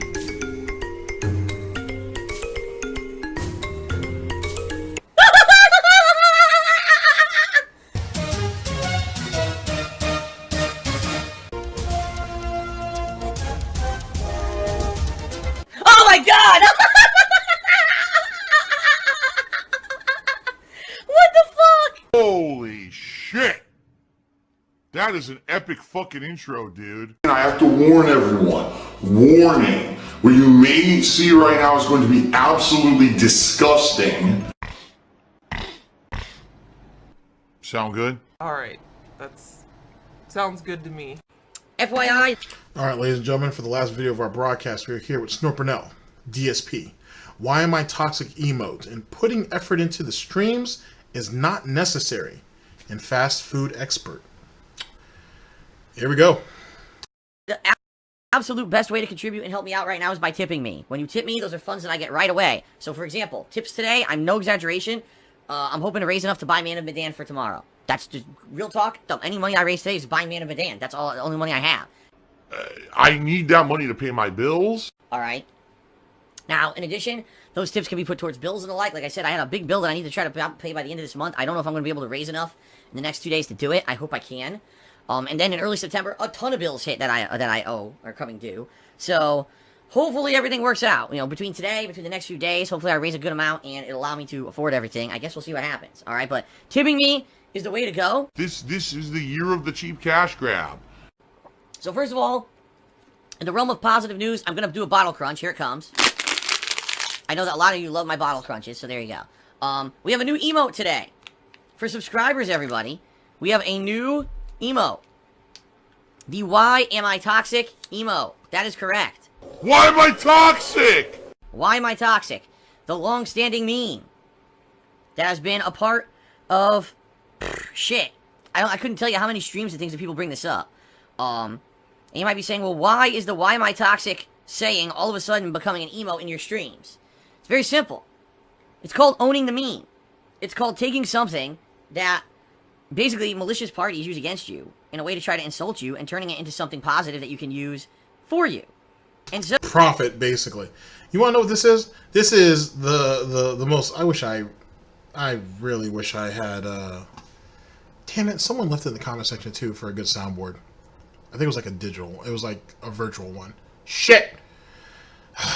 This is what happens when you don't go through your own comment section. Anyway, well, I can't say my own because we share it. So anyway, if someone would like to recommend a virtual soundboard of any type, please let me know. That's all I have to ask. Thank you very much. Now, this is a perfect example of one of the great Monday Matt memes of trigger the libs, own the libs. That's what this is. That is what he's trying to do. Here's the problem. As most things in Phil's life, in general, it's all about timing. He could have profited off of this a long time ago. He didn't want to. He didn't know how to. He just wanted to ban people. So now we're slowly but surely trying to profit off of something that's already been well established and is so ingrained that him profiting off of it won't even mean much. Just like with This Is How You Don't Plays. Early on, he could have reached out to Evil AJ and to everybody else who was involved in that, and they could have had a nice little partnership, and everybody could have made cake off that. Everybody could have made money. They could have all banged. But Phil wanted to be an idiot, wanted to take that shit down and slander all those individuals, yeah. But then later on down the line, he tries to do his own with the KO Gaming Community Submission Program, or Community Creation Program, something like that. I need to do a video on the second channel for that. And it fell apart. To make a long story short, it fell apart. It was actually, I might do a Gout and Wine for that, or a Wine and Doubt. We'll see. I have something in the works already. But anyway, he tried to pull that bullshit, and it was already too little, too late. All the well-established, or all of the This Is How You Don't Play creators were already kind of entrenched in, and everybody knew who they were. So everybody just went to them. All of Phil's This Is How You Don't Play, his version of it, was fluff. It was dumb. It was dumb because it was purposely made not to embarrass Phil, but to basically just make light of his silly shit so everybody laughs at it. And that's boring. That's really, really boring. And since Phil could choose which submission that was brought into him actually goes up or whatnot, who knows what some of those people really put out and what they didn't. Now, I found a playlist that has like 6 of them in it. That's it. Views are pretty horrible. Some of them are not great. Some of them have their moments, but they're not great. But yet again, if you're doing it because you can't, if you're doing it in such a way to make Phil happy, of course it's gonna be garbage. And that's what that all came down to. This right here is no different, and this is rather sad because yet again another wasted opportunity passed him by. It's a chance of Phil using what later on became his infamy and he could have profited off of it, but he didn't. Why doesn't he have a shirt in his Teespring saying, "Why am I toxic?" And then at the bottom, since whatever, Dark Souls, it doesn't even have to be the year, since Dark Souls, whatever game it was that he said it. Why doesn't he have a Bottle Crunch fuck a bottle crunch. Why doesn't he have a Snort shirt? Why doesn't he have that? Why doesn't he have a lot of the things that are memed up on his ass? You know what I'm saying? Lean in manual. That should be a shirt. That should be a shirt. There's all kinds of creative ways to profit off of this. And if he don't do it, someone else will. And yet again, he hasn't realized it yet. That's like with the whole Jasper merchandise thing. He said that someone already has Jasper shirts out. I think someone may have actually done it. And he says, oh, well, that's illegal and I can get it taken down. No, you can't. You don't own the name Jasper. And that your cat isn't Jasper. Sorry, Jasper. You're not extraordinary. So there's a lot of cats that look like that. So if they're all named Jasper, or if one of them happens to be named Jasper and someone decides to put that on a shirt, Phil can't do shit about shit. At all.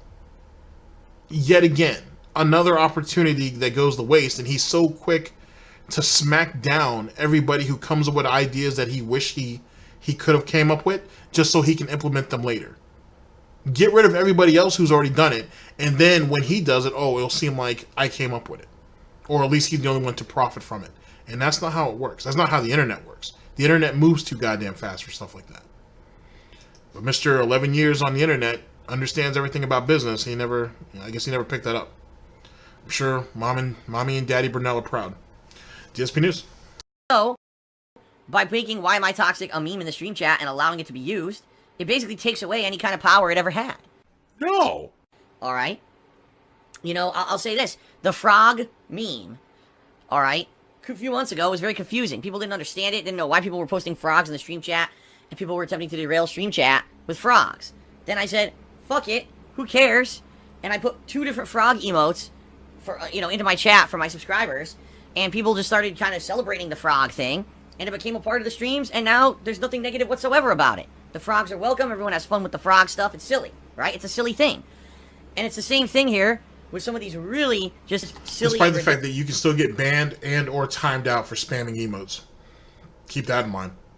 Ridiculous memes is that if you adopt them, you take away any kind of negative power that they possibly had. So, why am I toxic? Originally, for those who don't know, this originated a long time ago when I was playing Dark Souls. I think it could have been my Dark Souls Redemption run. So, apparently, in one of my runs, whatever it was, I got very, very frustrated, and I yelled out, why am I toxic? Okay? And people turned that into some kind of a negative meme. Not only saying, basically saying, oh, see, Phil sucks at Dark Souls and rages at it. But basically saying, oh, see, Phil said it himself, he's a toxic individual, and now we're going to... Yeah, there you go. So, like, so it's from one of his Dark Soul Redemption runs, right? He could literally say, why am I toxic, you know what I'm saying? And then at the bottom, established during Redemption Run such and such. Dark Soul Redemption Run 2 or 3 or 10 or whatever it was. You know what I'm saying? Yet again, this is the things that you could do if you had a level of ingenuity, if you just had some creativity, which don't take much.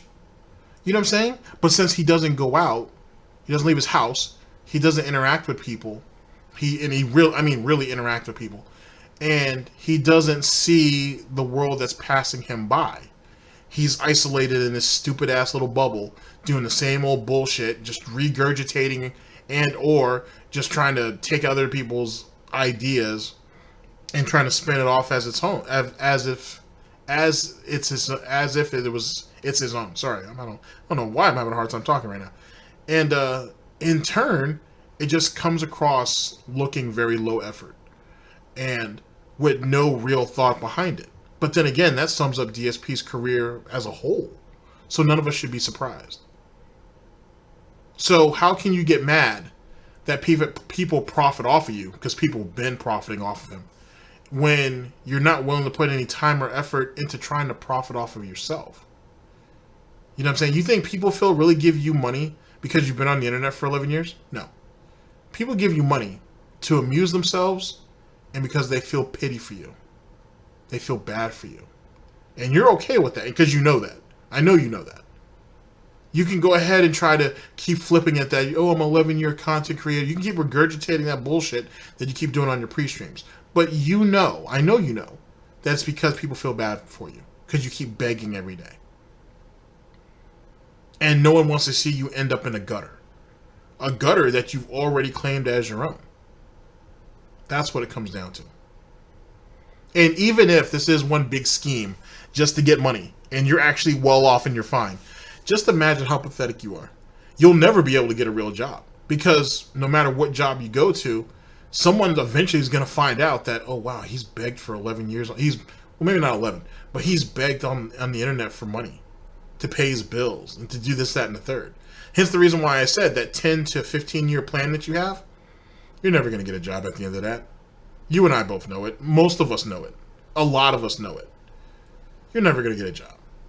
You're never going to do anything to leave your house. That's what it comes down to. You've always been, I'm surprised Panda didn't see it, but you're pretty much a shut-in. You only go out when you need to, or when you feel like you deserve a vacation, and you've done nothing to deserve one. Every day, as far as I'm concerned, every day for you is a vacation. And you would think of it that way too if you actually loved what you did, but you don't.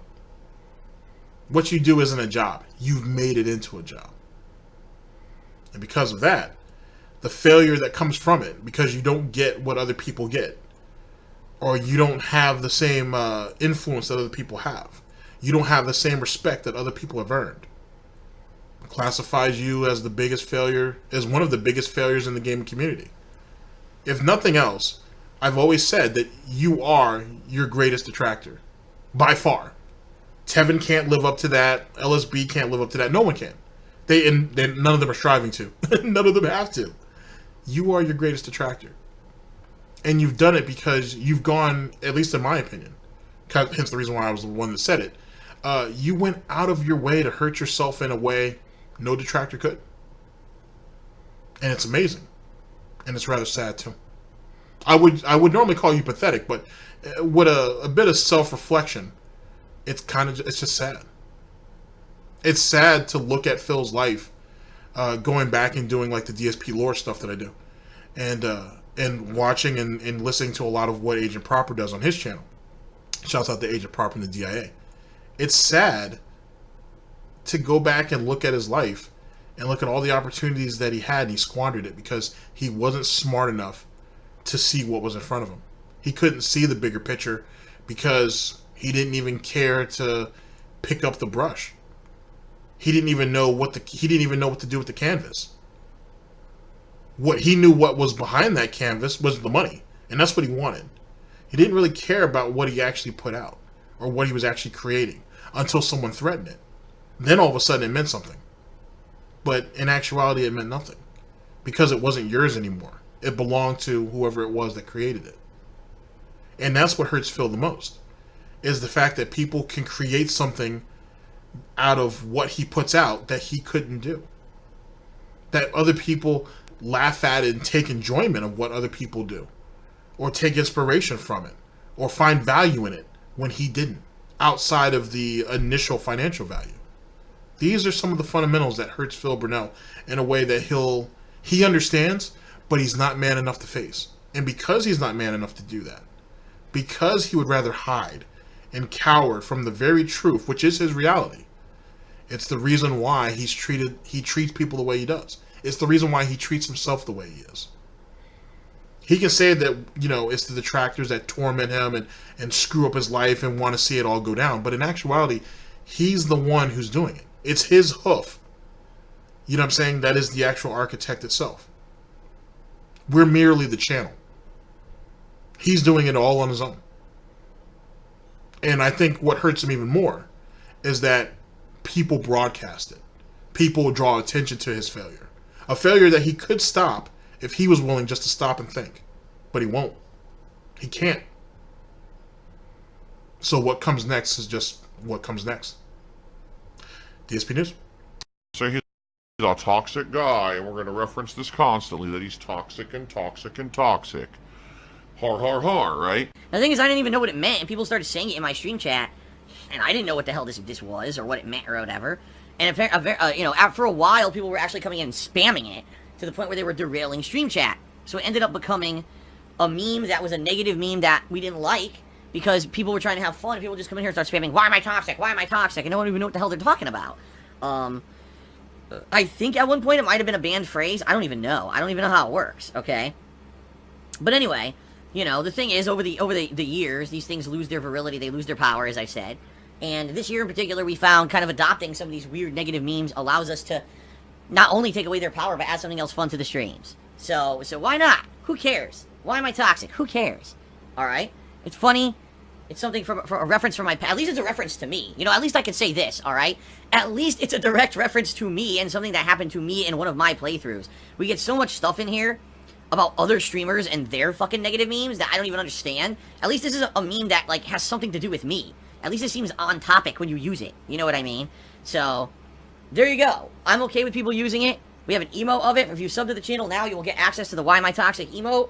You'll be able to start using it right away. Alright, so another incentive to subscribe to the channel, if so you would like to use said emote. And, thank God, we finally kind of made sense of the whole situation, right? Excuse me, man. Another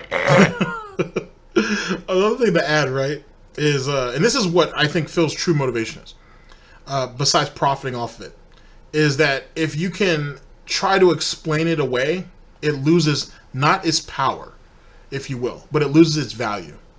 If Phil normalizes it, then he thinks it makes it just go away. It makes it useless, and that's not how anything like that works, by the way, at all. We're not going to get into that. We can save that for a whole nother discussion.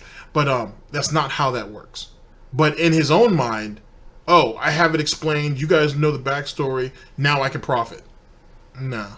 People will like it for a month or so, and then that's it. That's it. At the end of the day, when if they're not using the emote and someone just types in, why am I toxic? He's going to get upset at it. You know he will. You know he will. So, if you think about it, going back to him being his worst detractor, all he's doing is inviting the meme in and let it fester, which in turn is just going to intensify and it's just going to infect everything. He's stupid. He's really, really dumb. He's not the cure. He's the cancer. And he's just not smart enough to see it. It's funny, though. Sadly. Nah, it's funny. Oh, excuse me. Devour. Ah, excuse me. Okay, got a nice drink of water there. Let's try this again.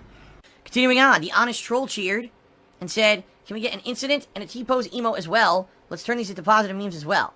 The incident emote, surprisingly enough, I wanted right away. Back when the incident freaking happened, I wanted that to happen. Okay? You know. But, sadly, it didn't happen. Because Twitch didn't allow it. I submitted it, and Twitch said, oh, that's perverse. I don't think that's necessarily true. I think Tevin had talked about that recently.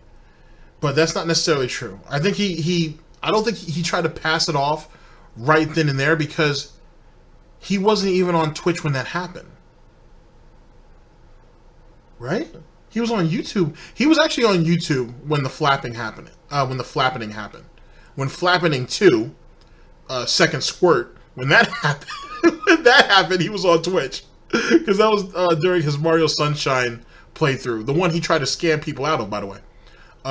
So, yeah, that's what the situation was with that. So he's lying. He's blatantly lying about that. But I'm sure Tevin's already talked about that.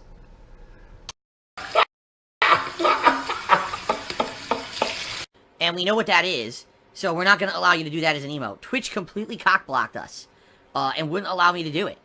So I embraced the meme right away, back then, and Twitch said, no. A big no. So, what can you do, right? I mean, what That's can not you true. do? Like I said, I'm pretty confident it's not true. I'm sure Tevin's gone over it, praise be. But I think when he actually tried to submit it, he had to try to submit it under a couple of different names, I think. But I know one of them was supposed to be like DSP Roar or some shit. But by then, it was already well established what it was, and that's why they turned it down. But he didn't try to submit it right away, because if I remember correctly, he wasn't even on the platform at that time. But like I said, other people have debunked it. Greater people have debunked it already, so take of that what you will. It is what it is. So, as for T-pose emote, that was never out of the question. It's just that people have said they've never really gotten good enough video quality for me to do it, make a good T-pose emote. Like, you know, T-posing, I'm not opposed to T-posing. Tell them to go on Twitter. Tell them to go to Kiwi Farms. Trust me, there's some great picture qualities out there they can use. A big deal about it anyway. I think it's kind of stupid. But I guess no one has ever been able to rip a good quality, you know, T-pose from my streams and turn it into an emote. So yeah, you know, if so then why don't you just go ahead and have Kat take a picture of it and put it on your Instagram or on your Twitter, and then they'd have it, because he didn't mind doing that for Jasper when he wanted to make the Jasper emote. Just saying. happened, great. But, you know, and some of the people say, why don't you take a picture? Yeah, because I'm going to take time out for my real life to sit here with a camera and take a picture of me T-posing. I'm going to make multiple poses. I don't think so, you know. So if it ever happens, it happens. I guess someone would have to find a way to whip it up and get a good quality one, because it hasn't happened yet, okay? Laziness. Dolan Dark Charity says, can you unban everyone that ever used it before you were okay with it? Second question, can I say it without using the emote if I wasn't a sub? Well, I'm assuming you're talking about the why am I toxic, which is what we were just talking about a few minutes ago. The answer is, yes, you can say why am I toxic in the stream chat without being a sub. And no, I'm not unbanning anybody. Fuck them. Okay then. Toxic. Toxic is the best way to describe Phil. Moving on. Baba Booey tipped me $1. And he says, hopefully for the celebratory event, you're now wearing business attire. A comfy shirt that you used to wear. For almost a 40-year-old wearing gaming t-shirts is kind of childish. Have fun with the Rageathon. That's right, because for someone who sits around playing games all day, wearing a gaming shirt is very inappropriate, as we all know. I should be wearing a full suit and tie with a full, you know, a blazer or a full suit jacket, loafers, or maybe like, you know, some kind of fancy shined up leather dress shoes. Probably like a $500 tie, right? Yeah, all this. How about you go ahead and wear that 86 Hate Army jersey that you used to have? How about that? That was low on my part. That was low. My bad. No, it's not my bad. Fuck that. Wear that shit. You're absolutely right, Baba Booey. I should be way more professional than I am. Just like the other day, someone complained. They said, why don't I shave more often? And I was like, dude, you see me on stream in a small box, you know, of my stream on this webcam that's 480p in a small box, and you're complaining that I'm not clean shaven every day. Like, who do you think you're watching? What is this? Well, get rid of the box, first off. Second off, you don't really have to shave every day, but Jesus Christ, tighten that shit up. That's what it comes down to. And it's not for the people who are always there. It's the people who you want to draw in. Yet again, that's his business IQ is obviously off the charts. Well, what are you talking about? People are never satisfied. That's all it is. It's like, no matter what you do to improve, and no matter what you do to kind of cater to what people want, people still will not be satisfied. So, if I added a green... How have you improved, first off? Secondly, how do you cater to what people want when, at the end of the day, it has to be what you want? If not, you end up skewing it. Explain that. You think just because you give them the illusion of choice, that's catering to them? Fuck out of here. Screen.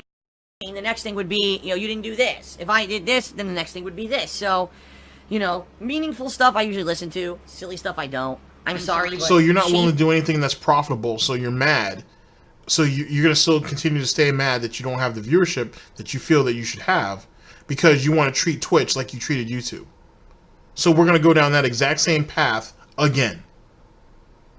We're going to do the bare fucking minimum and hope to put in minimum effort, minimum time involved, maximum profit.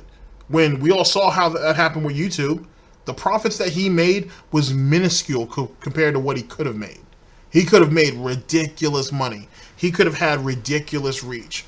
But he would have misused it like he misused what little he had. And now he wants to do the same thing on Twitch, and he thinks Twitch is just going to carry him to the top. He's going to do this stupid thing about, oh, I'm going to outlast everybody. And then all of a sudden, Twitch will notice me for what I am. By then, Twitch will be another chatterbait or some shit, and it won't even be relevant to video games. So by the time, for example, if this happens, if Mixer does actually become a much larger haven for gamers, which is what it looks like it's starting to shape up to be, by the time Phil leaves, it'll be way too late. It'll be way too late because he'll be too comfortable with what he's doing. He's not going to want to go over there. Is Low Tier God on Mixer? If he's not, I can explain to you why. Because he can't get away with what he does and what people expect to see him do over there. He can pull it on Twitch, but why he keeps banned, I can't tell you. But he can't pull it over there on Mixer. That shit's just not going to fly. At least not completely. He would have to modify some of that shit. Do I think he can do it? Sure. Will he do it? No. Dr. Disrespect kind of falls in that into that category too, even though he's way more professional. How his character, his persona rages, and how he does what he does, some of that is going to be like a gray area, and there's no guarantees they're going to let him fly on that. There's just no guarantee. So for right now, when you look at his investments, when you look at his sponsorship or whatever, if he can't get that to carry over from Twitch to Mixer, it might not be a good idea to go for right now. And that's just my assumption. I don't know all the details of Dr. Disrespect and how he conducts his business. I do know some of his sponsorships, though. Obviously, because it's public. It's not like I got any inside information or anything. You know what I mean? So you have to think about it that way. And that's what happens when you have a brand. And you have to move that way. Now, with Ninja, it was different because a lot of his big branding is universal. So it makes sense to make that move because they're not going to... At the end of the day, Mixer is Mixer. And if they can put him at the forefront for a year or so, it works out. For the Doc, it's a little different. And for, Shroud and some of these other guys, too. At least within certain parameters of their contracts. There's a lot that goes into that stuff. You guys should check out this dude. I like watching... what's that guy's name? It's... Damn it, it's something Nash. It's something Nash. He's actually, I really enjoy... Oh, it's Devin Nash. That's his name. It's Devin Nash on YouTube. He's he has quite a bit of experience, not only in Twitch, not only in streaming, but in esports. He's a great channel to watch, and you can learn a lot from it. So, that'd be one of my recommendations to you. His name is Devin Nash on YouTube. He's also on Twitch, too. And I think you can find him on Twitter and Instagram under the same names. More often adds absolutely nothing to my streams and no one will give a shit. Dressing in a suit and tie versus wearing a gaming shirt doesn't affect anything and will not affect, you know what I mean? It's just stupid. So, thanks for the suggestion. Thanks for the $1. No. Subway was complicit and tipped me $1 and says, if I give the sub in Sub-Tember, is it still an organically grown sub? No. In fact, nothing that you get at Subway is organically grown whatsoever. I don't know if you're aware of this. Oh, by the way, I screwed up. I didn't mean to make Uzi go hard $2. I screwed that up. It's $1. Top tip is still $1, everybody. I screwed that up. Nothing at Subway is organic at all.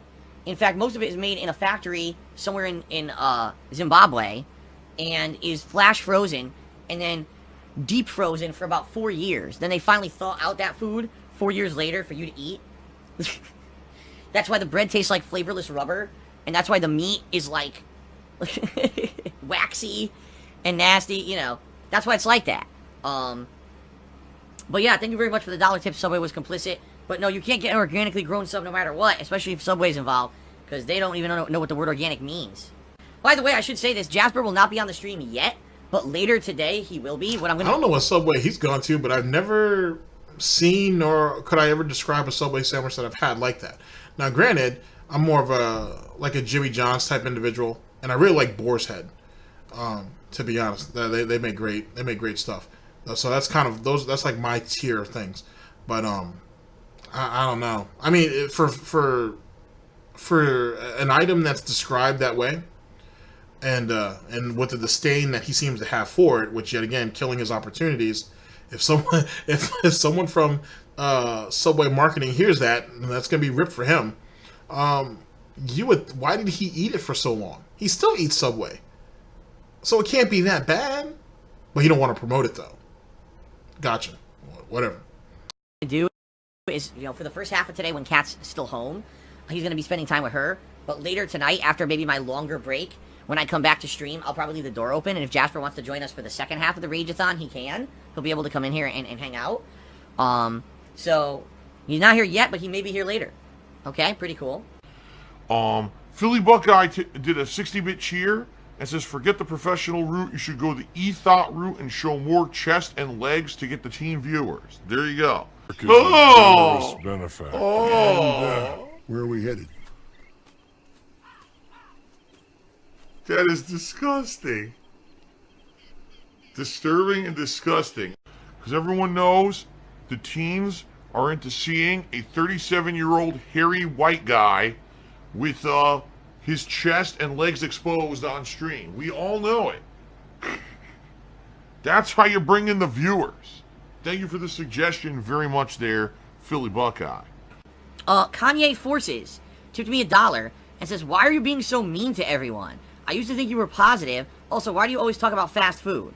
I'm not being mean to anyone. I don't know what you're talking about. And I talk about fast food because people ask about it.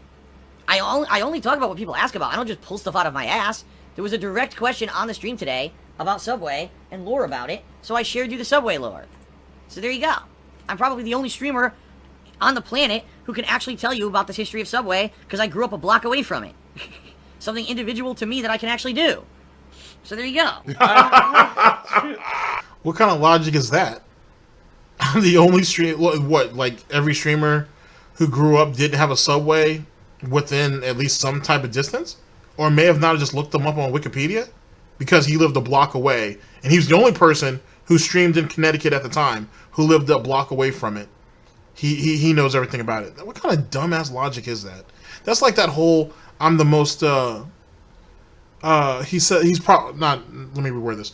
He has put out more YouTube videos than anybody, like gaming YouTube videos ever, than anybody else, which is far from the truth too. Yet again, like, why are we reaching for meaningless titles or accolades, if you will? They're more accolades than titles. But they're at the end of the day, they're meaningless. They're absolutely fucking meaningless.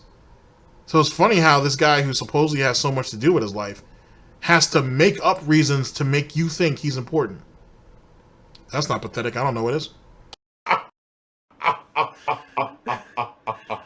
That was good.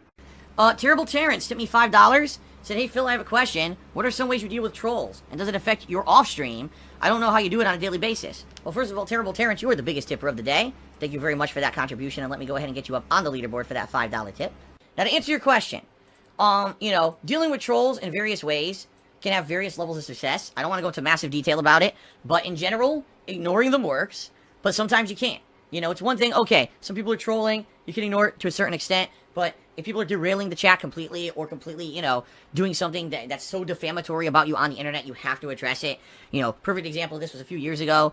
The complete morons who were saying that I had hired an escort and I didn't really have a girlfriend and all this kind of crazy shit that was completely fabricated and made up, not even a piece, not even a nugget of truth in the story. It was just completely fabricated to make me look bad. I had to address it and deny it because there were so many people who were believing it with zero evidence because they're stupid. Oh, Phil actually is a really toxic person, so we're just gonna keep saying, "Why am I toxic?" Because it's a meme.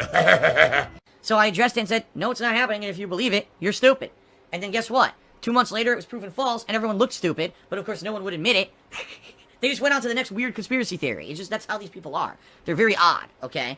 So sometimes you gotta address it. But the person who the rumor was about, he's not odd? Or his day-to-day isn't odd? And that's the reason why I think, and I think more and more people are kind of understanding it, that you can never really appreciate the nonsense that goes around Phil until you embrace it a little bit. Now, don't be wrong. I'm not saying you have to delve into that shit because it's a dead rabbit hole. Yeah, the pun's intended. That's just not. It's it's not really worth it per se, unless you have a new way of expressing, unless you have a new outlook on it that you want to express. But other than that, it's just, it's just nonsense. Absolute fucking nonsense. It really is. But look at the actual source, right? Look at the source of all these things, and the person who it happens to, literally day in, day out, week in, week out, month in, month out, year in, year out. If nothing else, there's something very weird or off-putting, or not weird, not off-putting, but something weird and very strange about you, Phil, before any of the shenanigans that goes on around you. From the way he thinks, to the way he looks at the world, to how he treats people, is just the most awkward shit. It's just really, really awkward. You know what I'm saying? And it doesn't make a whole lot of sense on how he made it this far. You know what I'm saying? If this was a different time period, he probably wouldn't have even made it to 20, if I had to guess. If this was like the medieval age, I doubt he'd make it to 30. He'd definitely be a serf. He's definitely going to be a serf working for a lord until he dies. That's basically what he's going to be. He doesn't fit any other category. He has no real skills.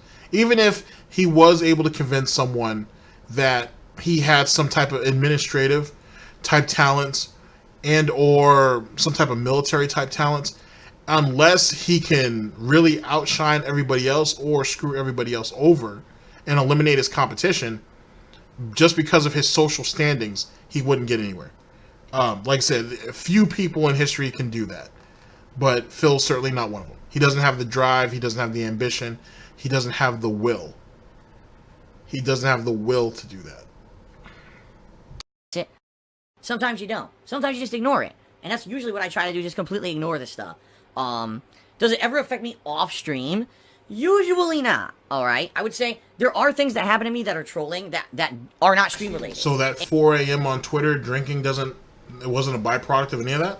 I'm kind of hurt by that, Phil. I'm kind of insulted. I would have expected a little bit more. Just a little bit. Jesus Christ. I mean, Jesus, you fantasized about putting Tevin in jail.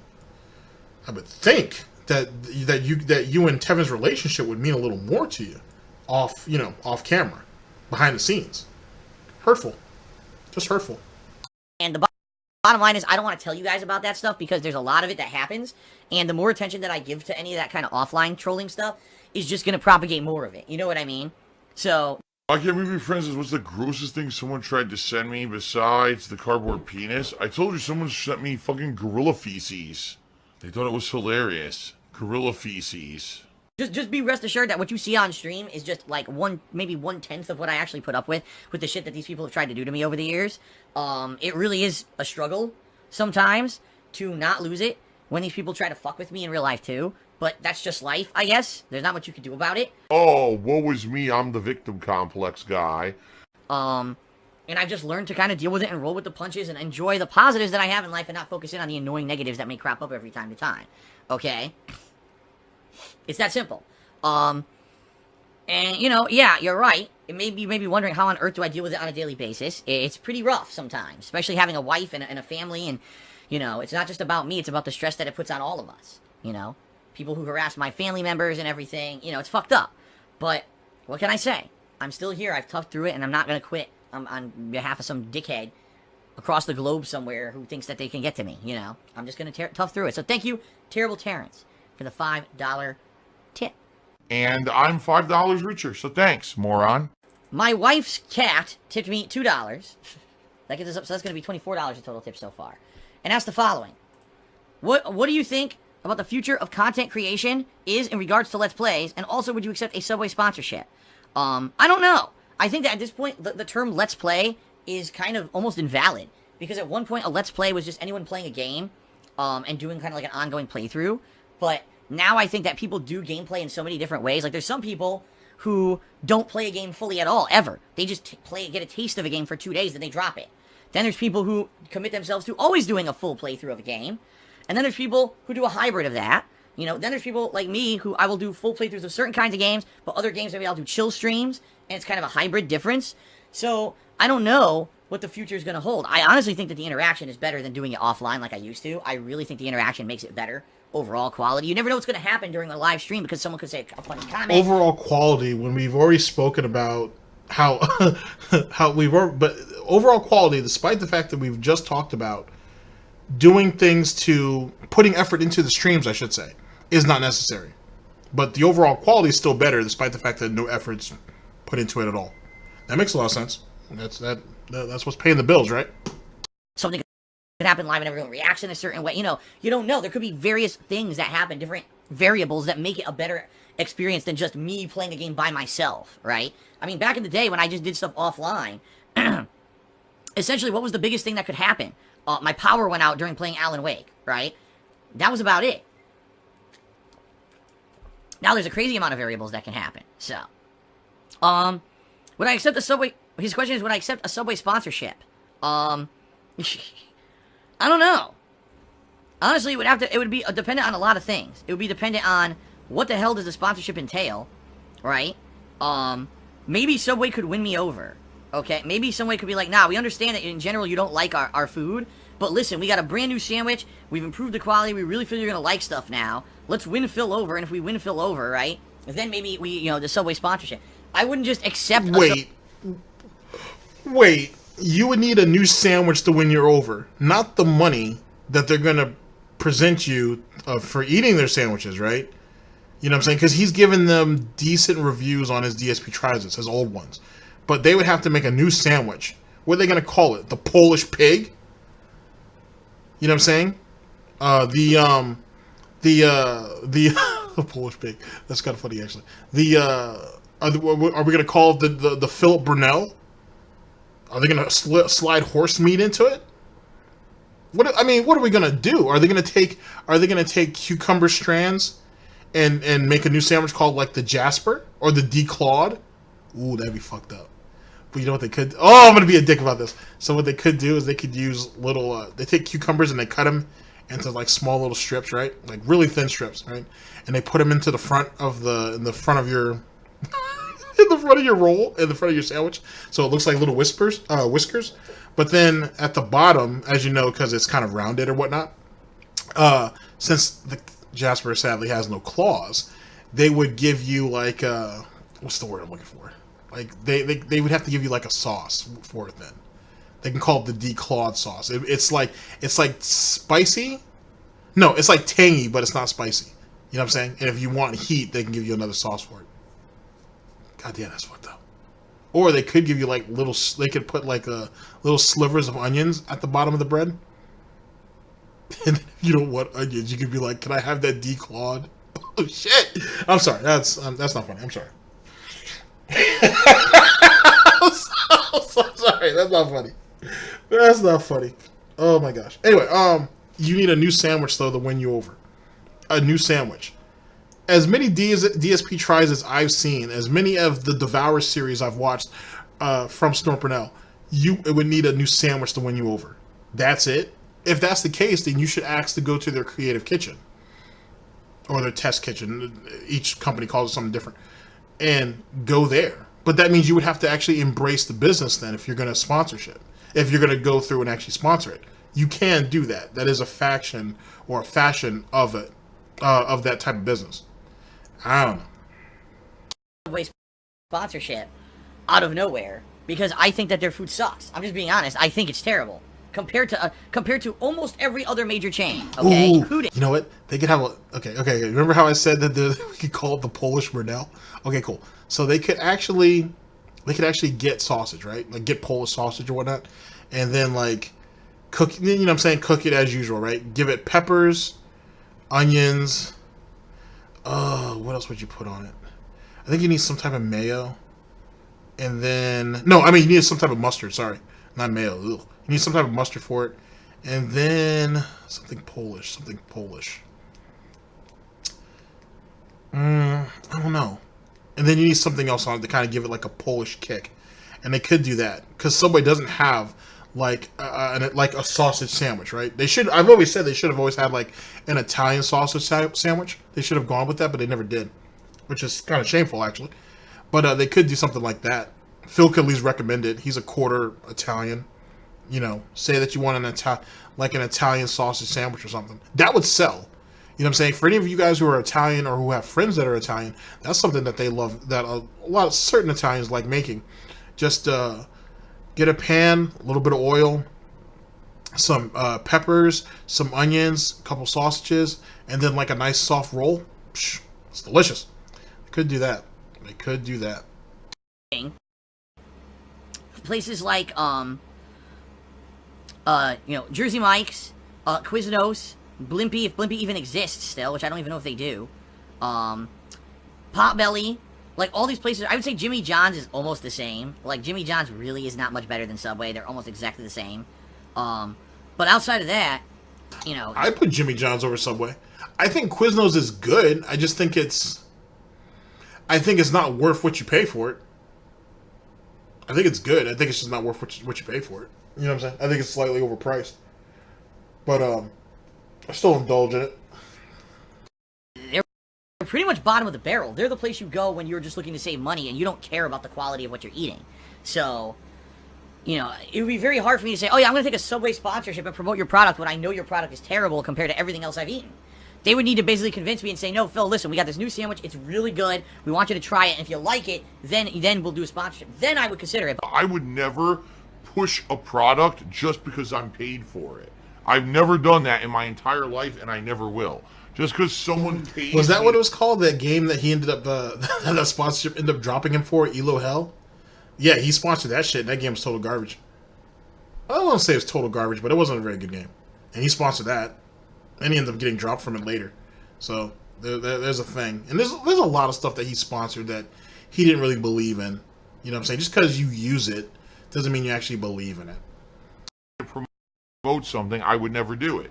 It has to be something that I'm actually behind, okay? A silver-tongued talker, right? Oh, I'm But just why would they risk you getting into bed with them on that level anyway? Like, what kind of credibility that do you have if Phil Burnell, looking like how he looks right now, actually, was on a Subway commercial? I would have thought that was Jared, except for he just got really fat and, I don't know, I guess got hit with a shovel a couple of times in prison or something. Or someone threw, like, boiling hot water on him and, like, completely scarred his face. You know what I mean? Like, does Subway really want him on a commercial? No! They just want you to push their fucking product. That's all. You give out a couple of digital codes to where they get like $2 off of a Subway sandwich from the app or some shit. Jesus Christ, Phil. to say it one way, and hopefully you'll believe it, even though that's not the truth. And that's literally Because like, let's be honest, Phil's not going to the test kitchen and actually going through the process. He's not doing that. He would have to leave home, and you guys know that him leaving home scares the living daylights out of him. what's happening here. The guy's a liar. The guy's a fucking blatant liar and lying to everyone. But people are believing it because they don't know any better. Continuing on, Suicide Morning tipped me $1. Says, is this a rageathon or a foodathon? I got banned from your chat for asking you what kind of snacks you liked, and now you won't shut up about it. I don't know what the hell you're talking about. I'm just answering what people are asking me, and that's how the streams always are. If you don't like that, you can go to someone else's stream. Thanks for the $1 tip. Lol. Real Talk tipped me $2 and said, hope you have a good rageathon. Do you know if the donations to your stream are tax deductible? No, because they're not donations. As I said many times, when you tip me, that is considered a tip. Much like if you went to a bar and you tipped a bartender. If you went to a casino and you tipped the dealer.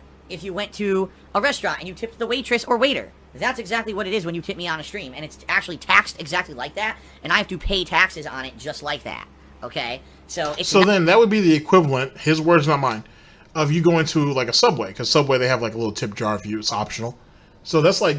So Phil is kind of like going to a really shitty Subway and getting really shitty food and really shitty service, and you tipping him for it. Going by his logic, because apparently Subway's so terrible. Something to think about. not a donation. It's not. And if you contribute to another streamer and they say it's a donation and they tell you it's tax deductible and that they claim it as donations, they're doing their taxes wrong.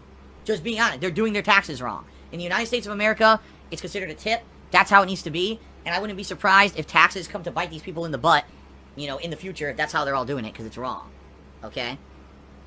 Alright, continuing on, Awful Waffle cheered and said, if it was called Pete's Super Submarines, not whatever you said earlier, it came... It sounds like he's wishing... It sounds like he's almost hoping someone else messes up on their taxes so he can be like, nah. That's kind of what that sounds like. And this Rageathon sounds like it's going to be complete total garbage. It's already starting off bad, so I assume it's going to end horribly. From Wikipedia, so it must be true. Right, it was called Pete's Super Submarines, or Pete's Subs for short. That's correct. That's absolutely correct. Everyone called it Pete's Subs. In fact, I think they had written on the front window, Pete's Subs. In, like, you know, writing. They would write it on the window with crayons. You're not crayons, whatever it is, the shit you draw on a window with. It said Pete's Subs. I remember. That's correct. So, actually, I am right, and I don't know why you're telling me I'm wrong, because I'm right. Let's see here. We got someone named Cheers Are Mandatory, which is an insult, basically, because as I told you guys many times, contributions on my streams are not mandatory, so they can enjoy a permanent ban from my stream. I'm just going to ban Phil has indoctrinated children who send him money, blatantly milking for money. It's a money pit. It's gone, just gone like that. In an instant, fucking gone. I just care about money. That I just can't help it. I eBay. Contributions are mandatory, but You damn right. All right, ladies and gentlemen, let's go ahead and clean up. that was a good way of ending it. I really like Snort Burnell's intro or outro. I like his intro too, but I like the outro. The outro is really growing on me. Okay, time to clean up. Let's see here.